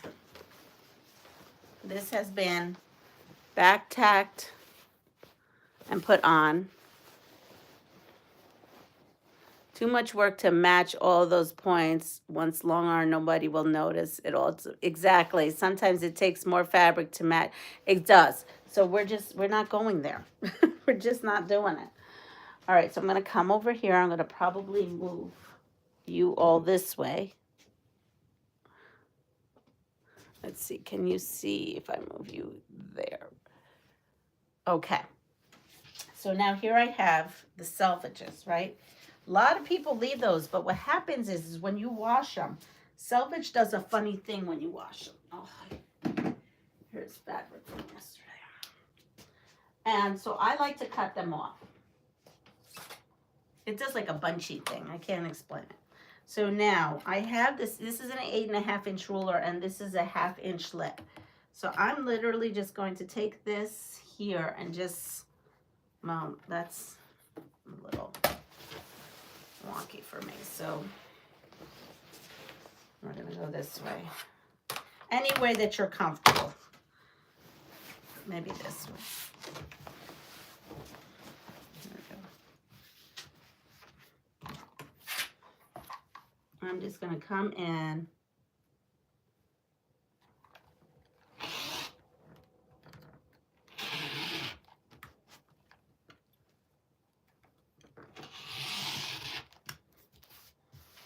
I cut it off. I could have gone 1.5 inches, but I'm just leaving it. It's fine.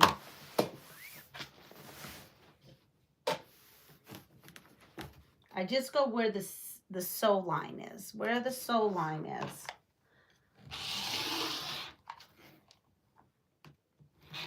I cut.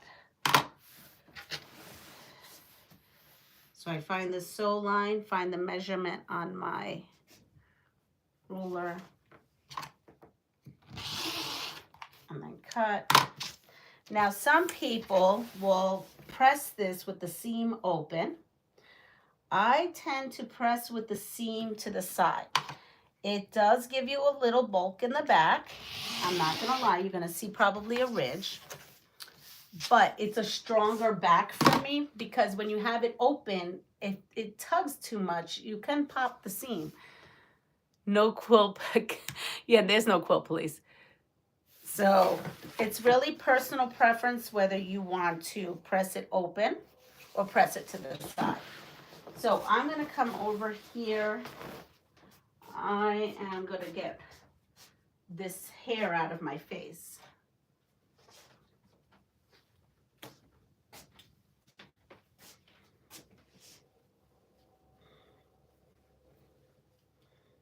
There we go. Now,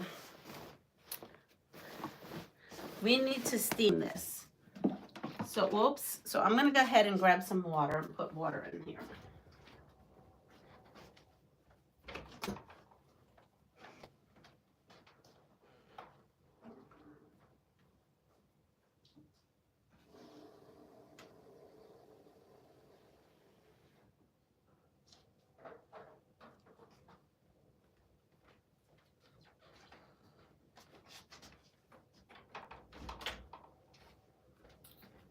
I inherited a big steamer, so you can use anything that you may have in your home. This is just what I have, and I'm going to plug it in. All right, there it goes.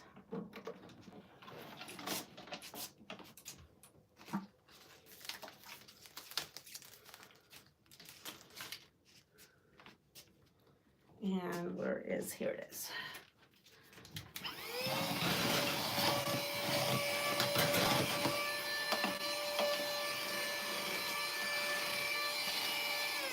I saw a dust bunny, so I had to go grab my, this here is my little vacuum.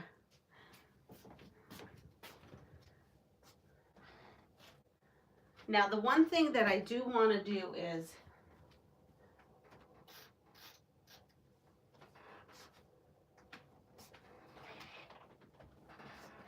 I do want to press this seam.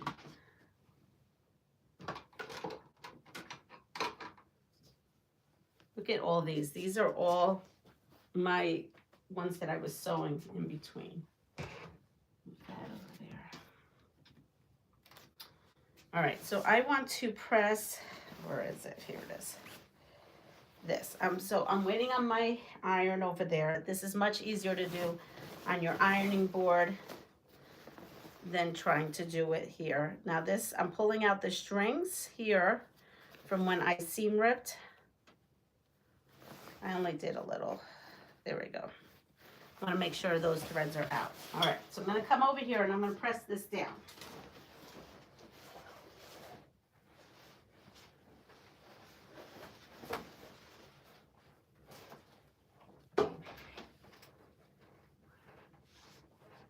It's going to take a little bit so you get to see my mess.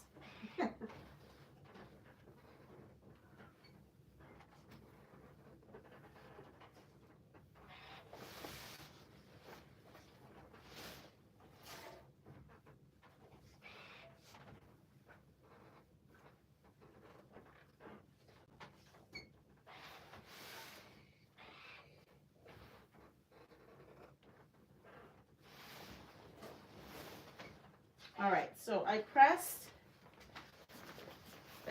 see, to one side. I also want to look at this. This is important when we load. We want to make sure that this is straight, okay? And this end is pretty much straight, and it is. Being that I want to make sure, a lot of things. I want to make sure that I turn on the steamer because I didn't have it on. That would be helpful. Morning, Michelle. I'm going to move this again. Good morning, Eva. What else did I miss? Good morning, Joydy.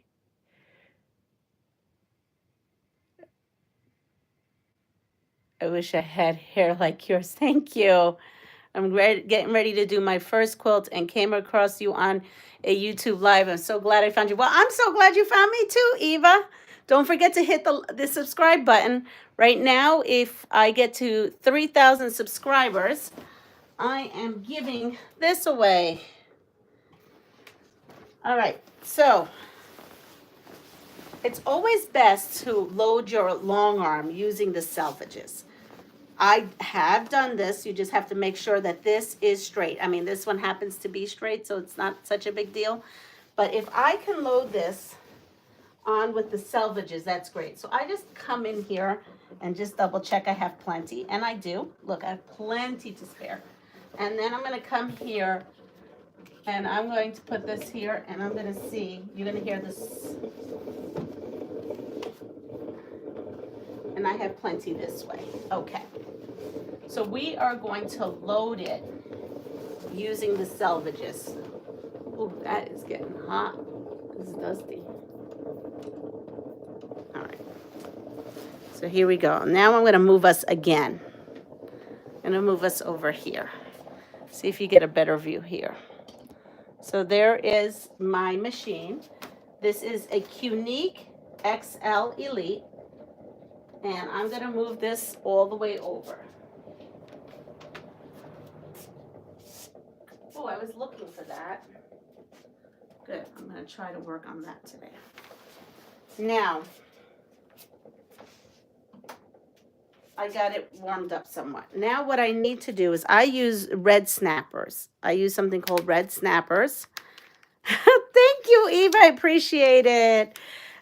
These are called red snappers. I use these to load my long arm. I do not use pins often. And so they have like this kind of small ones and this. So we are going to take this here. I'm going to hold that off. I'm going to put those there. I'm going to take a pin or a clip, whatever you would like. We'll take a pin. Now, you would do is what we say is mark the center. So let's see, you don't see me, do you? Here we go.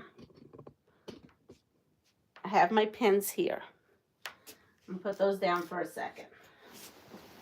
I'm going to come over here and fold this selvage piece to the other end, not to another selvage piece, to the other end. Not dust, but.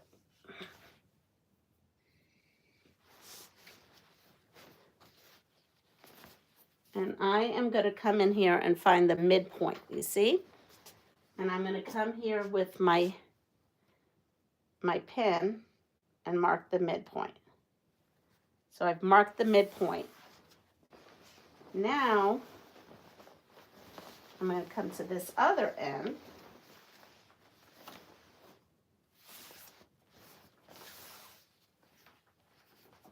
And again, put those two together and mark the midpoint.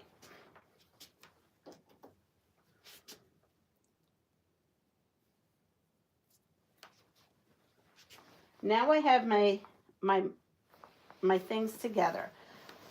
I have to remember that this is directional because when I load it and actually put the quilt on, I have to remember that I have to put the quilt on correctly. I don't want to put the pin on upside down. It does make loading so much easier.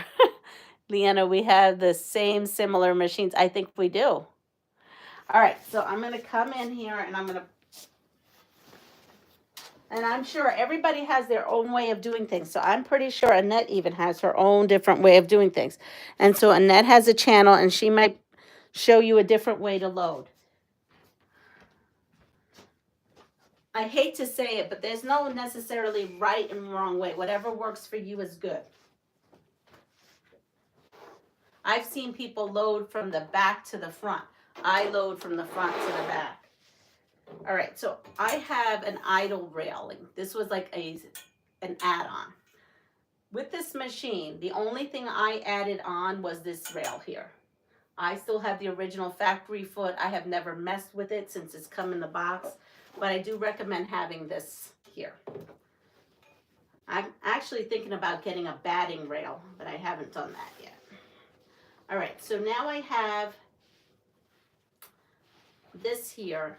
And this is marked. This is my midway that's marked. So I'm going to feed this. See where this rail is? See how it goes up? And I'm going to bring this pin over to where the center line is on my long arm. And then I'm going to take one of these little ones, pull out the pin, and clip it. Now, on this side, which you can't see, I have a line. So I'm going to just follow that line all the way across, right? And my red snapper came apart right here, which is not a big deal. There's wooden dowels that kind of put the tubing together, so I just need to, there it goes, fix that. I was playing a lot with this yesterday. So I am running my fabric along this line so that I'm loading it straight. Now some people put this, these other little one here, and then take their big one, oops, and snap it on.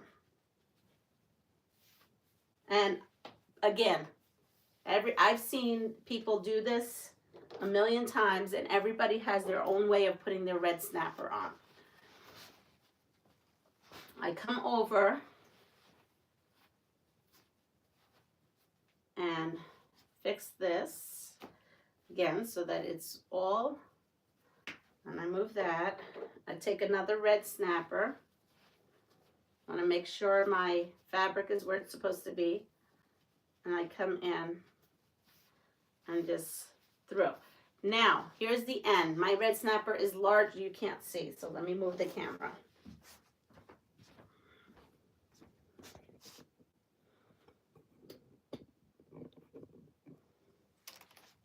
My red snapper is longer, and I have this little snapper there, so I kind of hold my hand, pull off the little one, and just snap that in. Now I'm going to come to the other side. You know what? This would be good to have that motorized thing that I have. That motorized part. I might have to pull that out next time. I'm going to come over here with my snappers. Again, feeding this through. And I am just going to make sure that my fabric is on the line. And I'll drop this little one in. You don't have to. A lot of times I don't, but I'm trying to show you a little bit more on the professional side of things. And I'll do that. And then I'll come in. And then I will take this little one again, move it all the way over.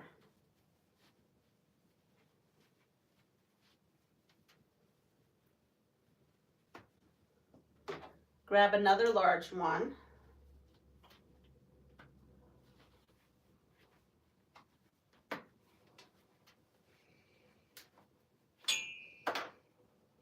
Loading it to me is the hardest part of this whole deal, is just loading it. Once you get it loaded, it's smooth sailing from there, I hope. I don't want to jinx myself. So here we go. I need another 2 of these. Okay.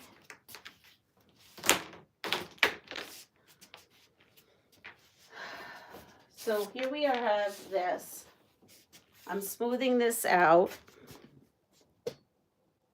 Off topic, how do you go to the toilet with your tubby thing on? Well, believe it or not, I used to have one that had a little thing and you unbutton it and you pull the pants down and then you could go, but I don't have that with this. So this way, I have to literally unzip the whole thing, get out of it. Yeah, it's a thing. It's a thing. All right, so again, I have that here like this. This is what I do. This is not necessarily the correct way, but I come in here and I carefully kind of just go slow.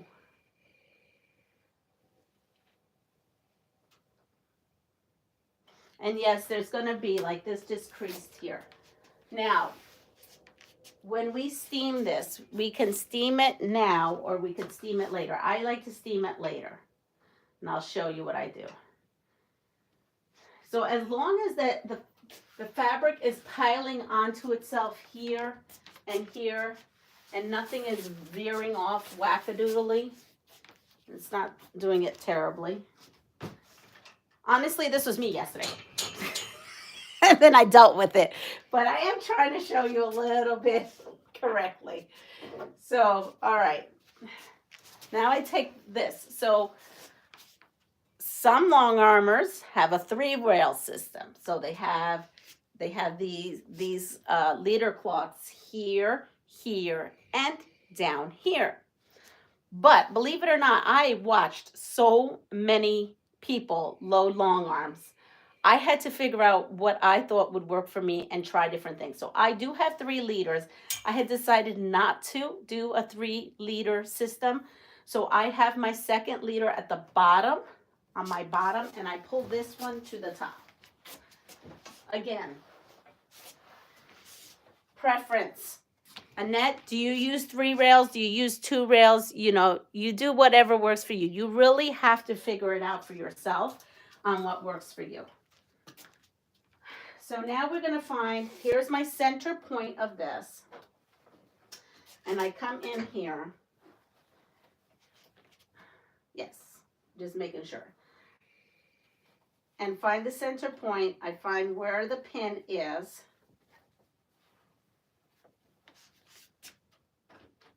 I pull out my pin. My thumb is where the pin was, and I clip that there. That's secure. And then I find a spot for this pin, because if not, I stab myself. So now I'm going to come here again. And this time, I just come here because it's easier here. I can't do it back there. I'll just clip this right here. And that is where that fabric should be. And I kind of come in here, pull this up. And after lining it on the edge, I just hold it there and I literally just slide this in. And then I find loading in the front is so much better than loading in the back. Again, see, it's still flush. I put my hand and kind of squeeze there. Roll this right in there like a violin bow. And then I take this one out, hold that, and snap it. Now the same thing over here. I'm going to come to the end, snap that in, take this, pull this up, make sure everything is laying flat. I grab my finger, I pinch, I kind of put this in there. I wish I could do this in the back. The problem is that railing is so high in the back, because I love this. Doing it this way for me is so much better. I find it so clunky when I have to do it in the back.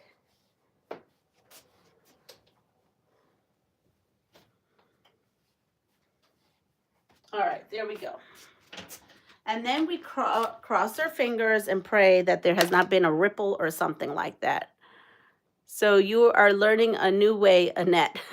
So she works on three most of the time. How big of a quilt can you do on that machine? A queen, or is there any way to adjust it if you need to make it a king size? Right now, I'm running this. This could be run at a 6 foot, I believe, 8 foot, 10, and 12. So right now I have this at a 10. I have all the pieces to extend this to a 12-foot frame. I just don't have the room. I don't have the space in my room. But I did buy the 12 because it does come in sections. So I just put it to this section. One day, I wanted to move this to my living room and take that over. And that was the plan, to move it to that room and then build the 12-foot, but nobody wanted to do it, and I can't do it by myself. So we're just doing it. Right. I had the 12 too, but I have it set up as 10 right now. All right. So now I'm going to come in here, and we're going to hope and pray that this is, it normally works itself out. It looks a little wonky now, but it normally does work itself out. All right. So it's going to click.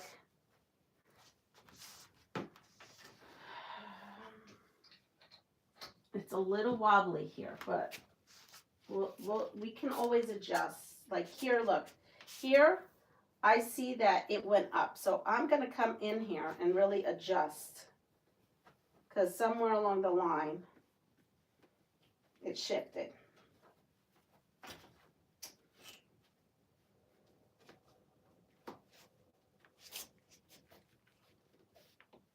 So I'm kind of looking and making sure nothing shifted.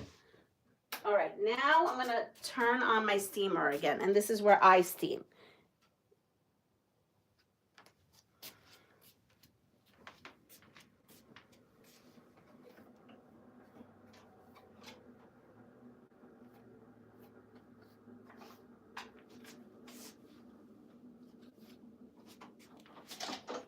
So this is a Conair. Of course, you wouldn't want to touch this head once steam comes out, but I did kind of dust it. Okay, here it goes. So you hear it?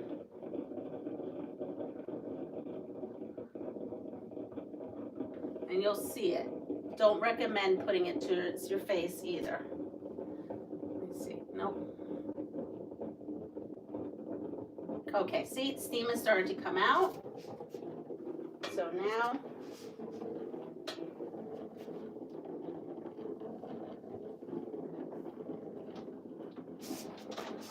this is on wheels.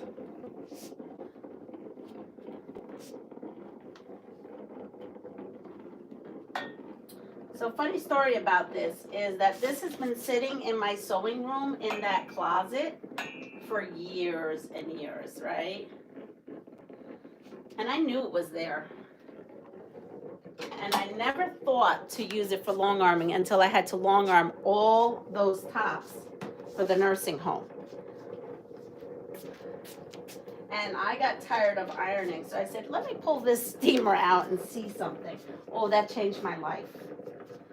All right, so here we go. We are releasing this. And we're going to release that slowly. I'm going to do the next pass through.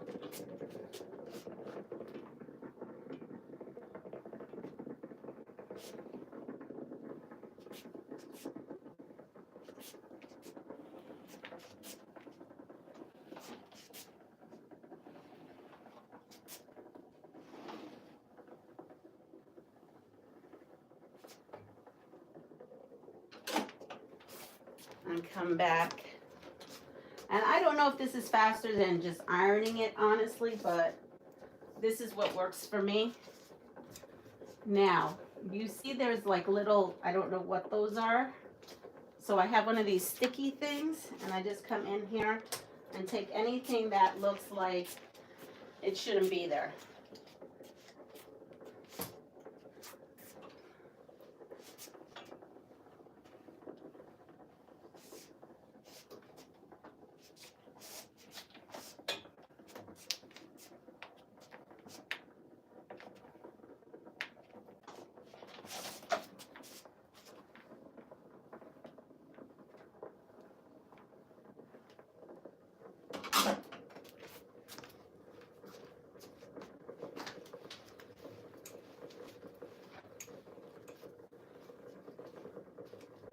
Now I'm going to bring this quite close. And I lock this in place because even though I iron this, I want to make sure that I steam that a little better. Okay.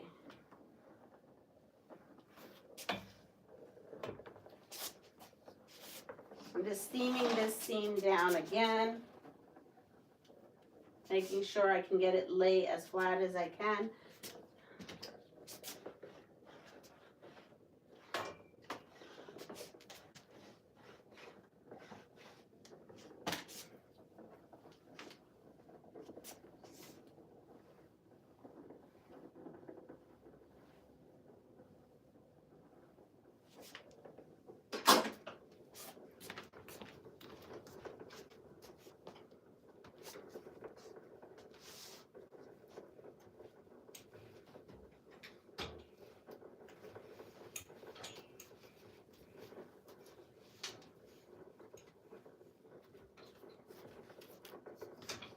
Here we are.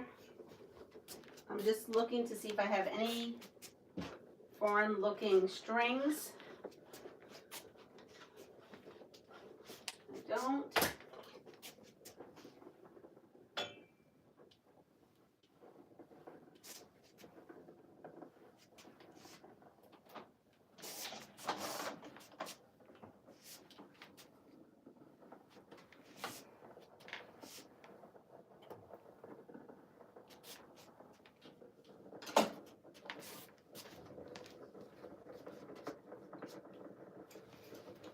And now I'm going to come here, and this looks like the last pass. And do you see that I was saying how it was wonky, but it works itself out? It just does. I can't explain it.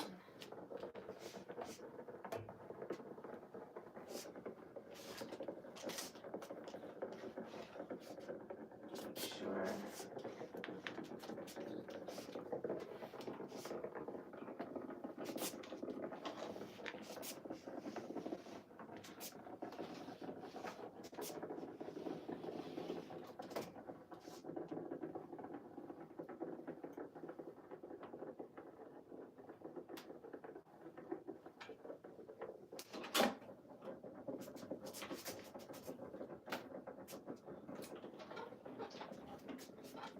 All right, so I have one dip, and this happens to me a lot.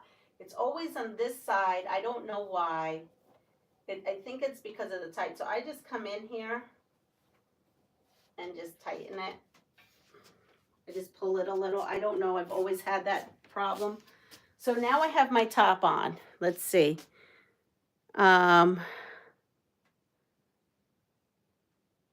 My son just moved mine to a bigger room in the process of putting it back together. Moved it downstairs. No sauna for Leanna. Actually, I do it the way for smaller quilts. It's a big job just putting the quilts on the machine. It is. Had to go start my car. Windshield is frozen. It's cold here in South Mississippi. It is freezing. All right, so we have that. And then we have now the measurements of the quilt. So the measurement of the quilt, I have, we're just going to say it's 60. We're just going to cut a 60-inch piece. So now I have some batting. Let me see what this is. That's a 90. So I am going to open this up. Wait, that's not right. Oh, this is my big. This is not the right size batting. Hold on. So batting comes in different size rolls. And this batting, oh, I do need to go to Joann's and buy batting.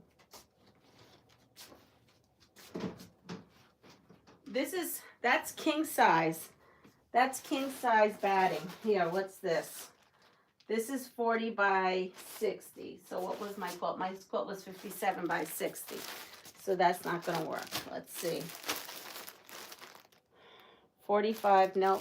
Okay, we're going to go with this one. This one is 90 by 96. Wait a second. I thought I had more batting somewhere.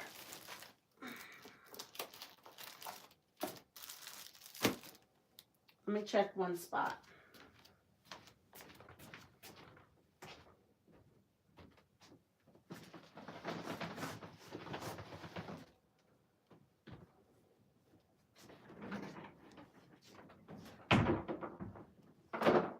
Aha.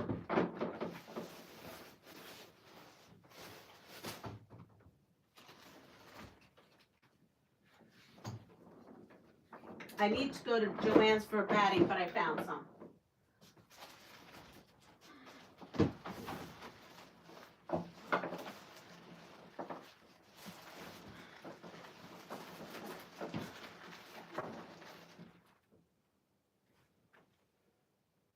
No.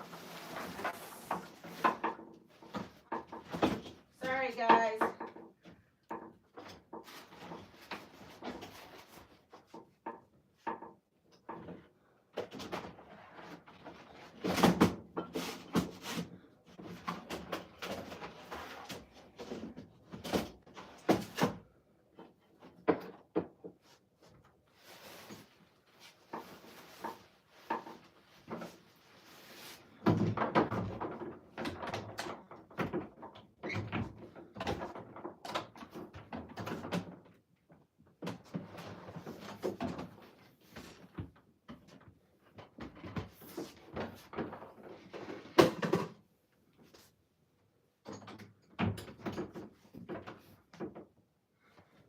don't know, I can't get that close. I'll have to figure that out later. I think I'm going to have to use this. This is my king size batting. I don't use it often.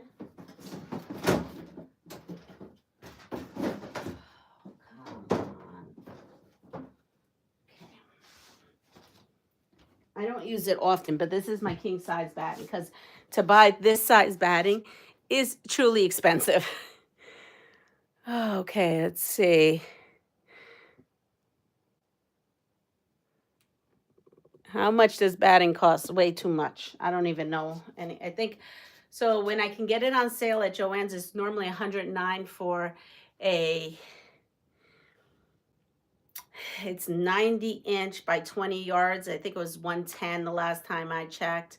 This stuff is really expensive. I mean, this stuff is like $200-300. So, but we're gonna use it because this is 120. So I need 60. So I can get 2 quilts out of this. So if I do a 60-inch piece off of this and cut it in half, that'll give me a, right? Let me see. Let me double check because the last thing I want to do is get my math wrong on this. It's way too expensive to get my math wrong. So let me bring it up here. And I'll have it here.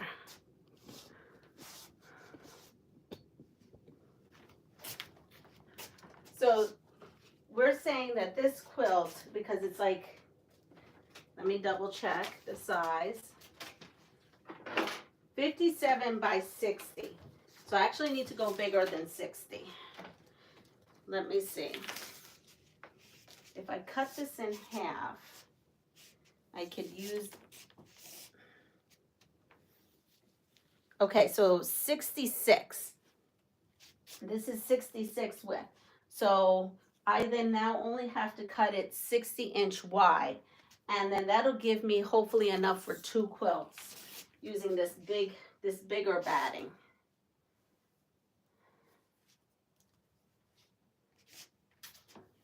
So here we go.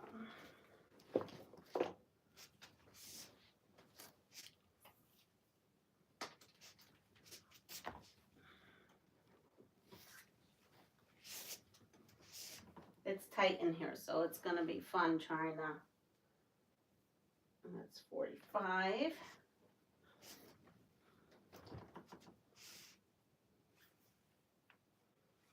60. I'm going to give myself 62, 63. I put a pin where I think the measurement is, and I hope and pray that nothing shifted. So I have that. I'm going to bring this over here, back over here, and there's fuzzies on it and hair, so I'm going to have to take all the fuzzies and hair off. And I come in here, and I try my best to cut this straight.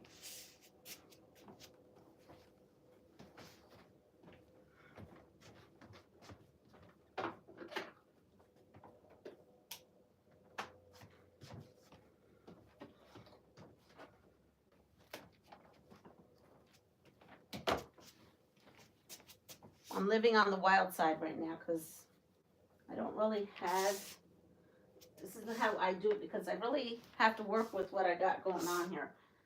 So I take that. Sometimes what I do is take my yardstick.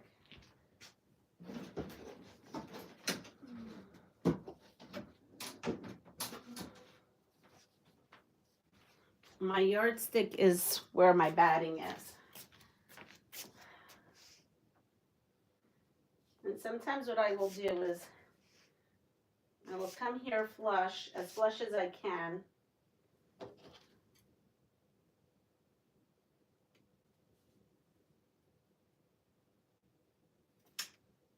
Take a snip, take this out.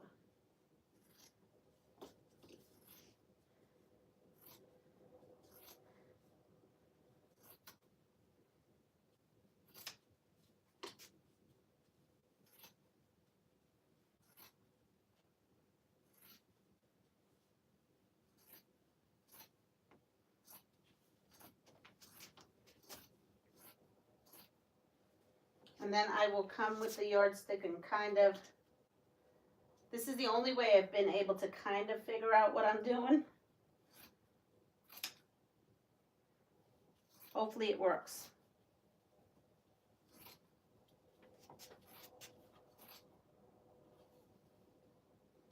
I have to make sure not to stab the batting underneath. So now I come here, because I don't want to damage it. I'm kind of just using it as a guide, not that it's perfect.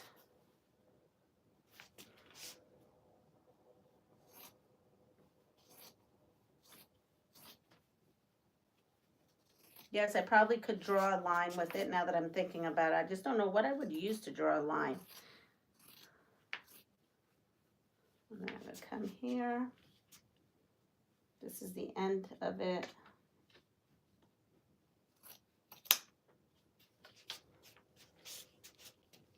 All right, let's see.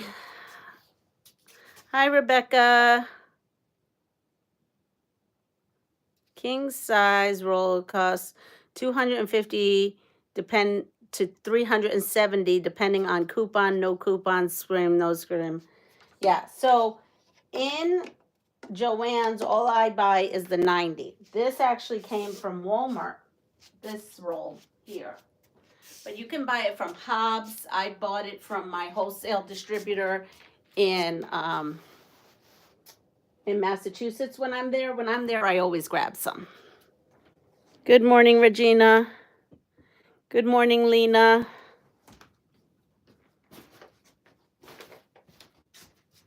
All right, so now we're going to put this back here. And yes, I'm going to have to make a Joann's trip, and this is what I call a necessity expense. So freeze expenses, I mean, you know, freeze buy is, you know, things, luxury buys. I absolutely need batting, so we are going to go to Joann's and get some 90-inch batting. So we come in and make sure there's no little dusties, little anythings. And I did yesterday vacuum in here, so I wouldn't pick up any dusties. But it's inevitable. So when you have batting, believe it or not, does have a right and wrong way. This here is the back of the batting. This is the front. You want to put the back of the batting facing the back of your fabric. So the good news is the back of your fabric has been folded in, so you shouldn't have little fuzzies there. The fuzzies should be on the top, and then you can go pick those out. So now I'm going to come in here, and I haven't unhooked anything. I just want to make sure that I have enough. Oh, Dios mío, why does it look like I'm short? If I'm short, I'm just piecing something in here. Let me see.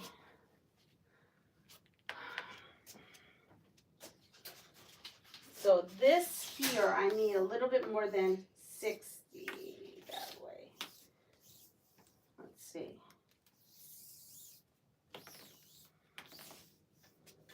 And you can see all kinds of. It's easier to measure things. Oh yeah, I have plenty. Okay, yes. I have 65, so we're good. All right. So here's my little thing. So I'm just going to take off these fuzzies, or you might have to use your hand. Okay. Take off these little fuzzies. Now, and I kind of look here and I take off fuzzies too. Take off fuzzies. You're going to get fuzzies. You're going to just have to take, oh, no, wait. So I have to rinse this off. This has to be rinsed off because the fuzzies aren't now going on there. Okay, so the back is in this sandwich. So now I'm going to put this, open this up, and let the bottom kind of fall. So I don't, like I said, I don't work on a 3-rail system. I work on a 2-rail system. So, which means is I am not rolling the top up with this. I just lay it, and the weight of the batting and the fabric just kind of drapes over. I don't roll it up. There's a name for this when you do it this way. All right, okay, I'm putting that there. Again, I'm taking any kind of anything that I don't want seen through. Because I just drag that roll through the mud, basically, through this room. There we go. Now we're going to put the top on.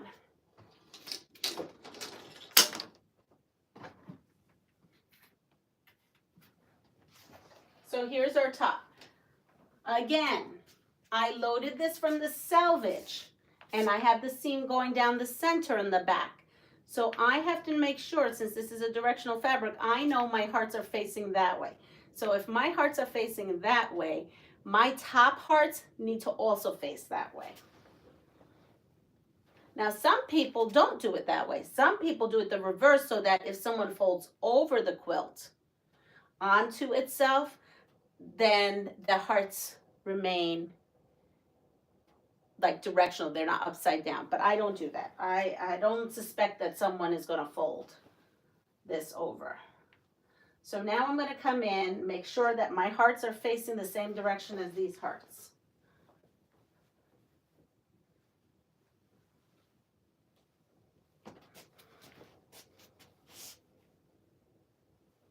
And I lay this down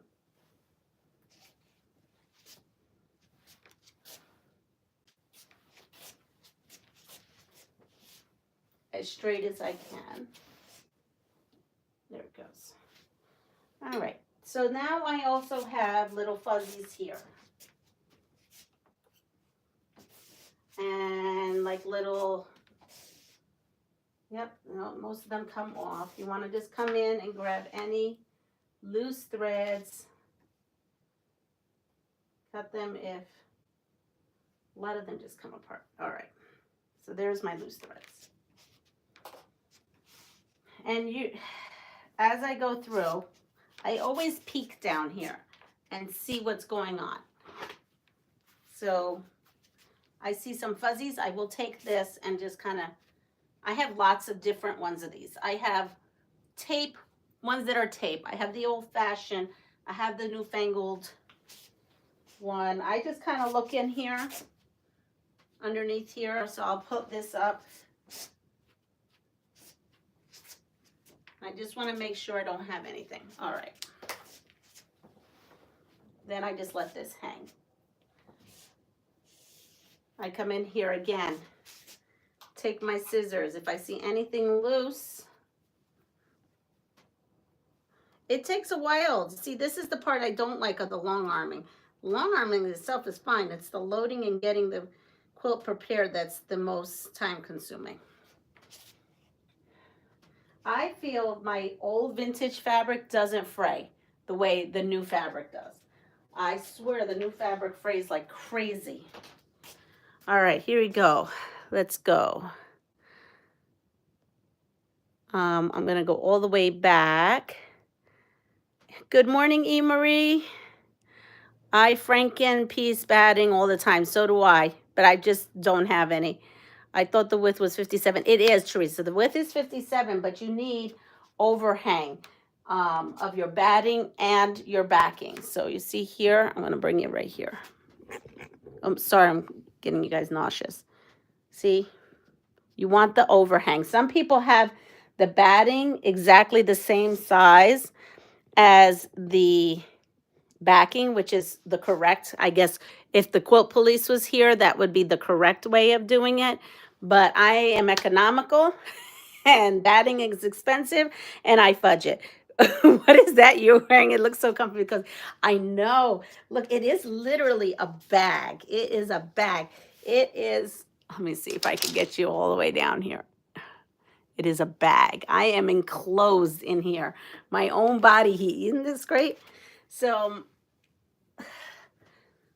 this one was one that my dad had and he never used it. And after he passed, I found it in the closet. I'm like, yeah, I'm taking this.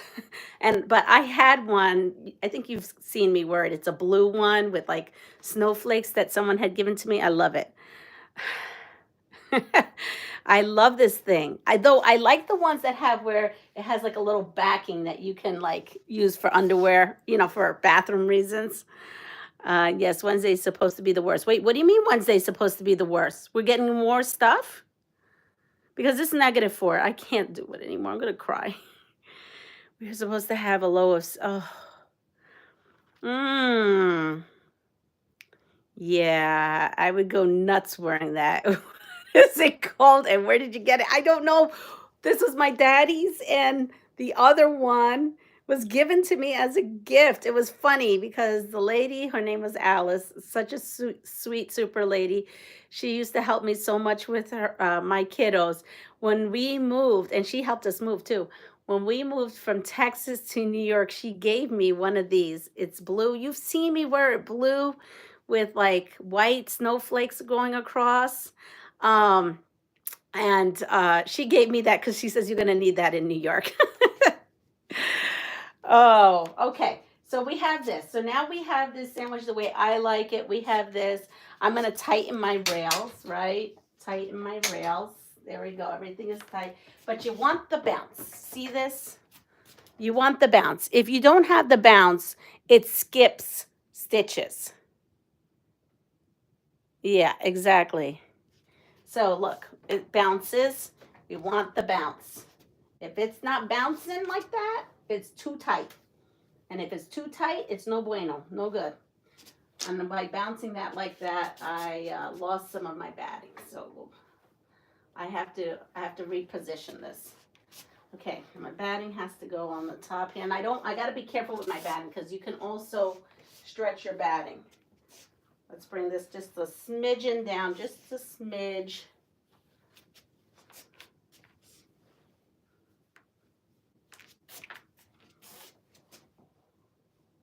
All right, there we go. Now, I have these side clamps here. Some people use them, some people don't. Then some people buy snappers for these side clamps. And I bought that snapper thing for the side clamps. I cannot get that thing to work. I have tried. I have watched so many movies about it. So I spent all that money for those side clamp things, and I still can't figure it out. Wait, there is no batting spray going. Nope. Nope. This is long arming. So now I'm going to come in and put my sides in, and then there's an adjuster on here, and you can adjust, pull it, and then it adjusts. Again, Red Snapper makes a system, and it kind of goes in between here and snaps. I bought it, and for me, it was a waste of money because I have not yet figured out how to do it. Oh, wait, no, I'm going to keep you here because I'm going to show you about the machine itself. All right, so I'm going to put my side clamps over here as well. I'm going to bring my machine over. And I'm going to side clamp this here.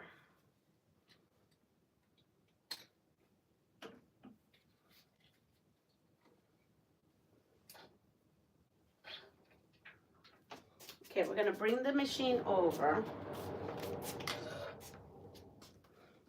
And now I'm going to turn on the machine.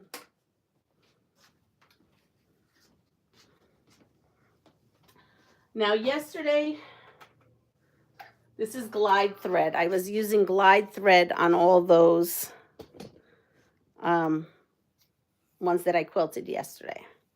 So I'm going to remove that. And then I'm going to remove down here my thread as well. And so this thread was given to me during when we were doing the long arming for all the other, the wheelchair quilts. So I use this when I do a lot of pass it forwards.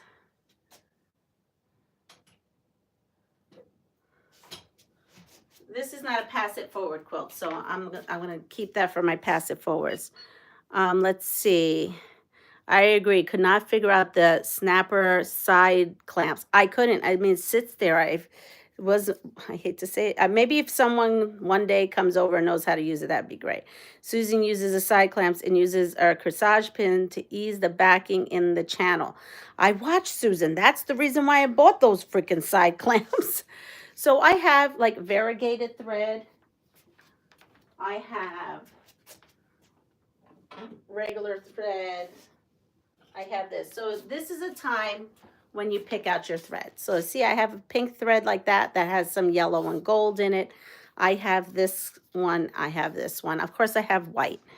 So I'm going to come over here to my quilt. And as you notice, I do actually have this gold in here. And I could just open this up and decide how I like it. So here, you're not going to see it. Maybe I'll put it on the side here. Let's see. You're probably not going to be able to see it, but there it goes. I will say on the white, it's noticeable, and on the red and pink, you could still see that one. This is like a light baby pink. This blends in more with the background here, but it'll show up a little bit more on all the other things. Now, this is a variegated light pink, white, and reddish.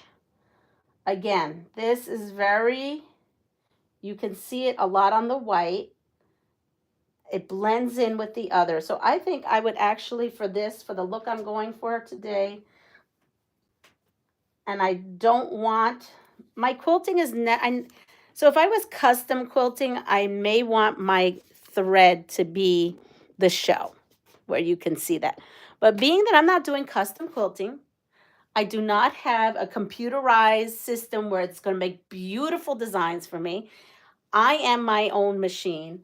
I'm going to go with something that's a little less subtle, right? A little like subtle, and that you don't notice so much, because I do very basic. I love variegated threads and I use them.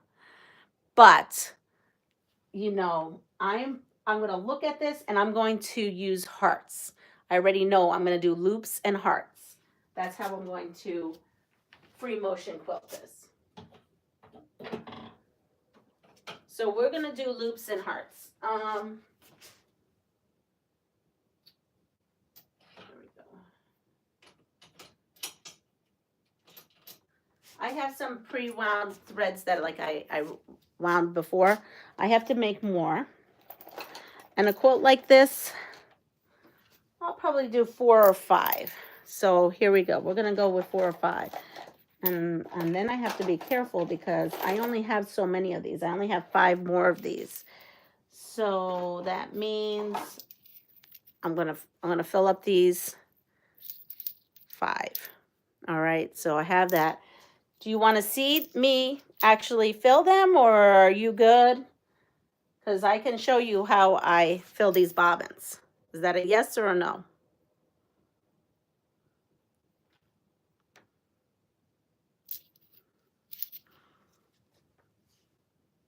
I'm going to wait. Yes. Okay. So let's come on over here. And I'm going to turn on another light so you can get more light. I know it's hard because I tore apart this room yesterday. So I'm actually got stuff all over the place. All right, here we go. So here is the machine.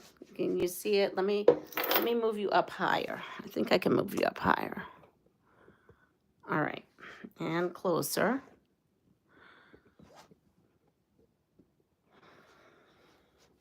So I left my little baby scissors. So this is my little system I created here. This here is a slap wristband for pins. I just actually put that on there because it holds my scissors handy. So that's my little thing. That's my little hack. I got this in a Sew Sampler Cupid box, and that's what that happened. So I'm going to put my thread there. And I'm going to come up here on my tippy toes and come over. And then I put this up through the hole and bring it over. I stick in my bobbin. I wind it just like a clock, going clockwise. And then I take this little tail that's up here and I bring it under. And then I pull and it stays perfect. I take my little snips and I cut. And then there's an on and off button. I hit the on button and it goes on. I don't know why, but I do this. I like to hold the thread right there. You don't have to. I find when I hold the thread, it winds on there a little bit more even. Maybe it's in my head, I don't know. So now I pull off this one and I put in the next one and I wind it and I come in again underneath, pull, clip, and turn it on.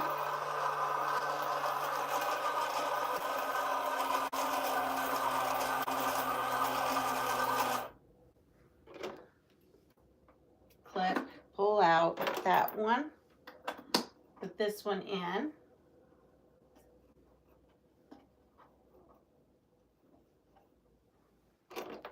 Pull this, clip it.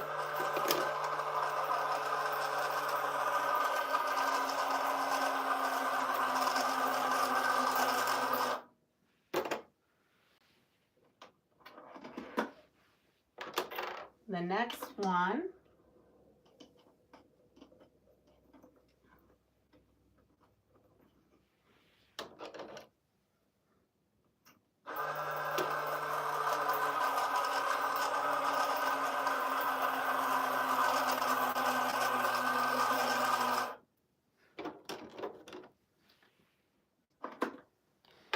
And then my last one.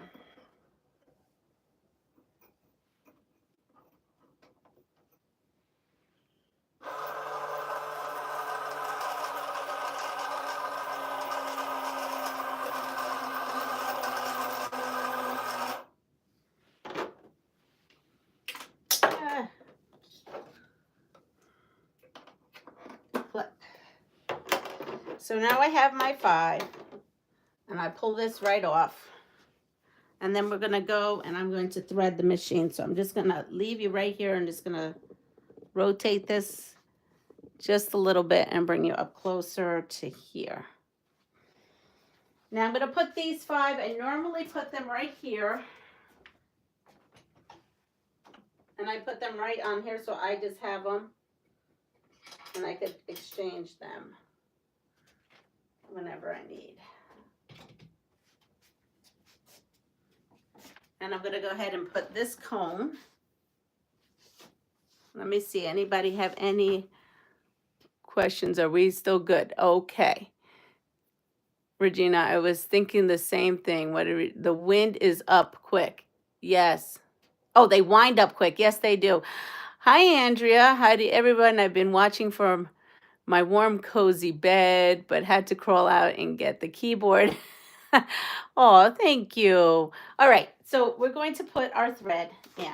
Let me bring this closer, right closer to you. So I put that on and I just bring it over. And there is 2 holes here. And I come in, put it in the first hole, bring this back, and then go through the second hole. Then I come in here to this hole, pull that, and then there's a disc, right? These are tension discs. I bring that and I make sure that it's snug in there. And then I feed to the next. Now, I just come in here and give it like a little bit of a flossing to make sure that it's in there. And then I hold this and I put it into the tension discs here. Same thing. I make sure it's in there. I make sure that there's like a U, just like the ones on mechanical machines, a U. And then I come here and bring this down and up. Now, there is on this machine steps that show you exactly what you need to do in case if you that day forgot. I was just thinking yesterday how I was telling you when I got into that scrap quilt, all the different memories of, I'm shutting off my machine. My machine is on a surge protector. Hold on. Hold on. It's on a surge protector, but I want to unplug it.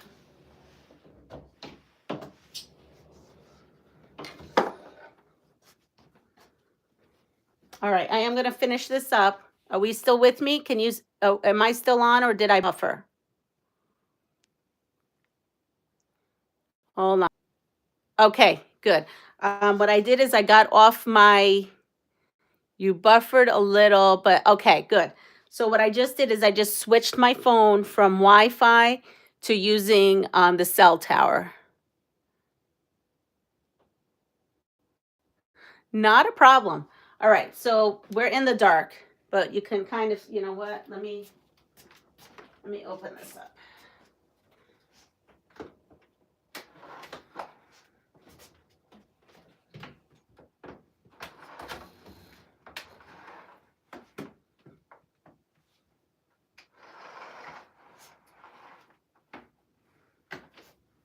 I think that will help a little get some light in that shade.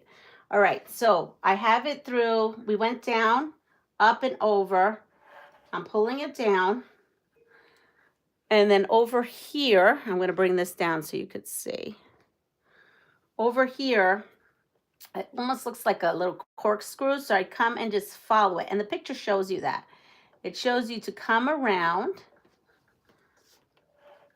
And then right here is a hole. But before I do that, I need to change the needle because I had already long armed with this one yesterday. So this one goes in the trash and we're going to get a new one.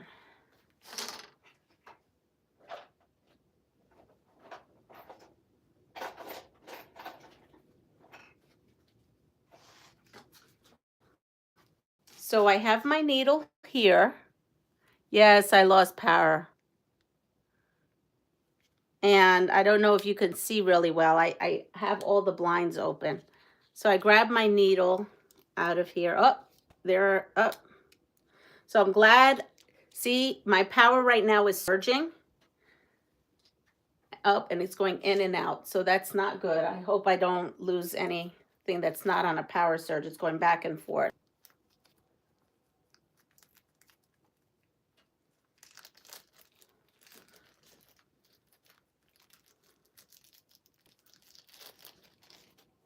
All right, so there is this little tiny, if you could see, magnet. And when you look at this needle, it has where it's like got a dip and then an out. You want to put the out in front and the dip going in the back.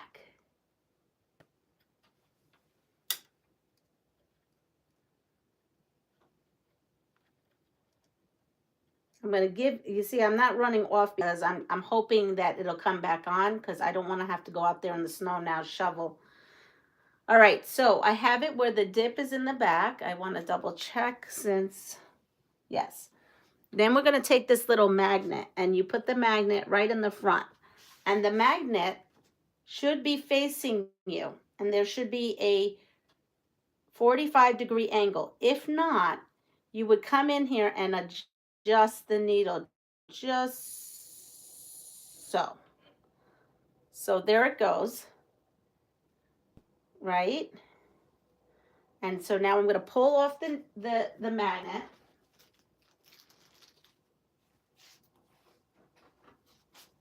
And my needle is in the right place.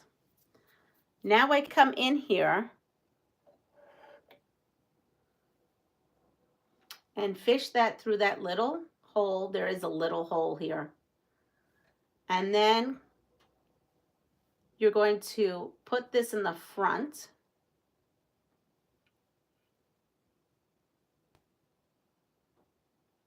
Trying to do this in the dark. Oh, there it goes. I actually have a little tool for this.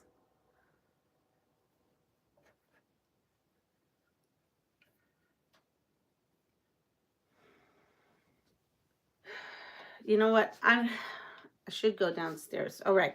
So now we have the bobbin. Here's the bobbin. And we have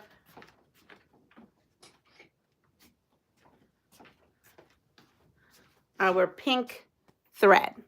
So I'm going to take this bobbin, click it in here, and click it in here. And if you see over here, can you see that?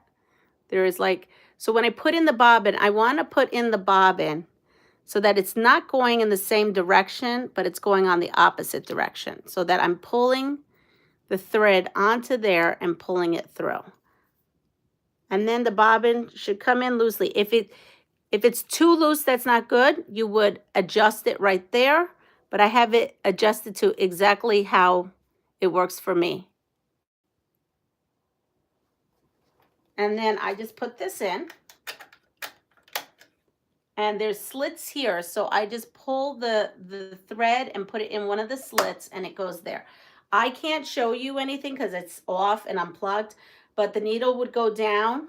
I would just hit the needle down, and it would go down and fish it up, and then I would long arm. So clearly long arming is out of the picture today, I'm thinking, because again, my stuff, my generator only just generates a couple of things. So, and I won't be piecing. So if it would kind of relax with the wind, I would like to actually go into Kingston where all the stores have generators, and then maybe I could do a little shopping for batting and backing. But anyway, everyone, I can't believe at one point I had 47 of you guys on here. Thank you so much for coming. If you don't mind on your way out, hitting the thumbs up, that would be great. I don't know if I will see you this afternoon. I have no idea to finish up what we need to finish up. But anyway, take care. See you soon. Please like, subscribe, and share my channel so other people can find me. Take care. Bye.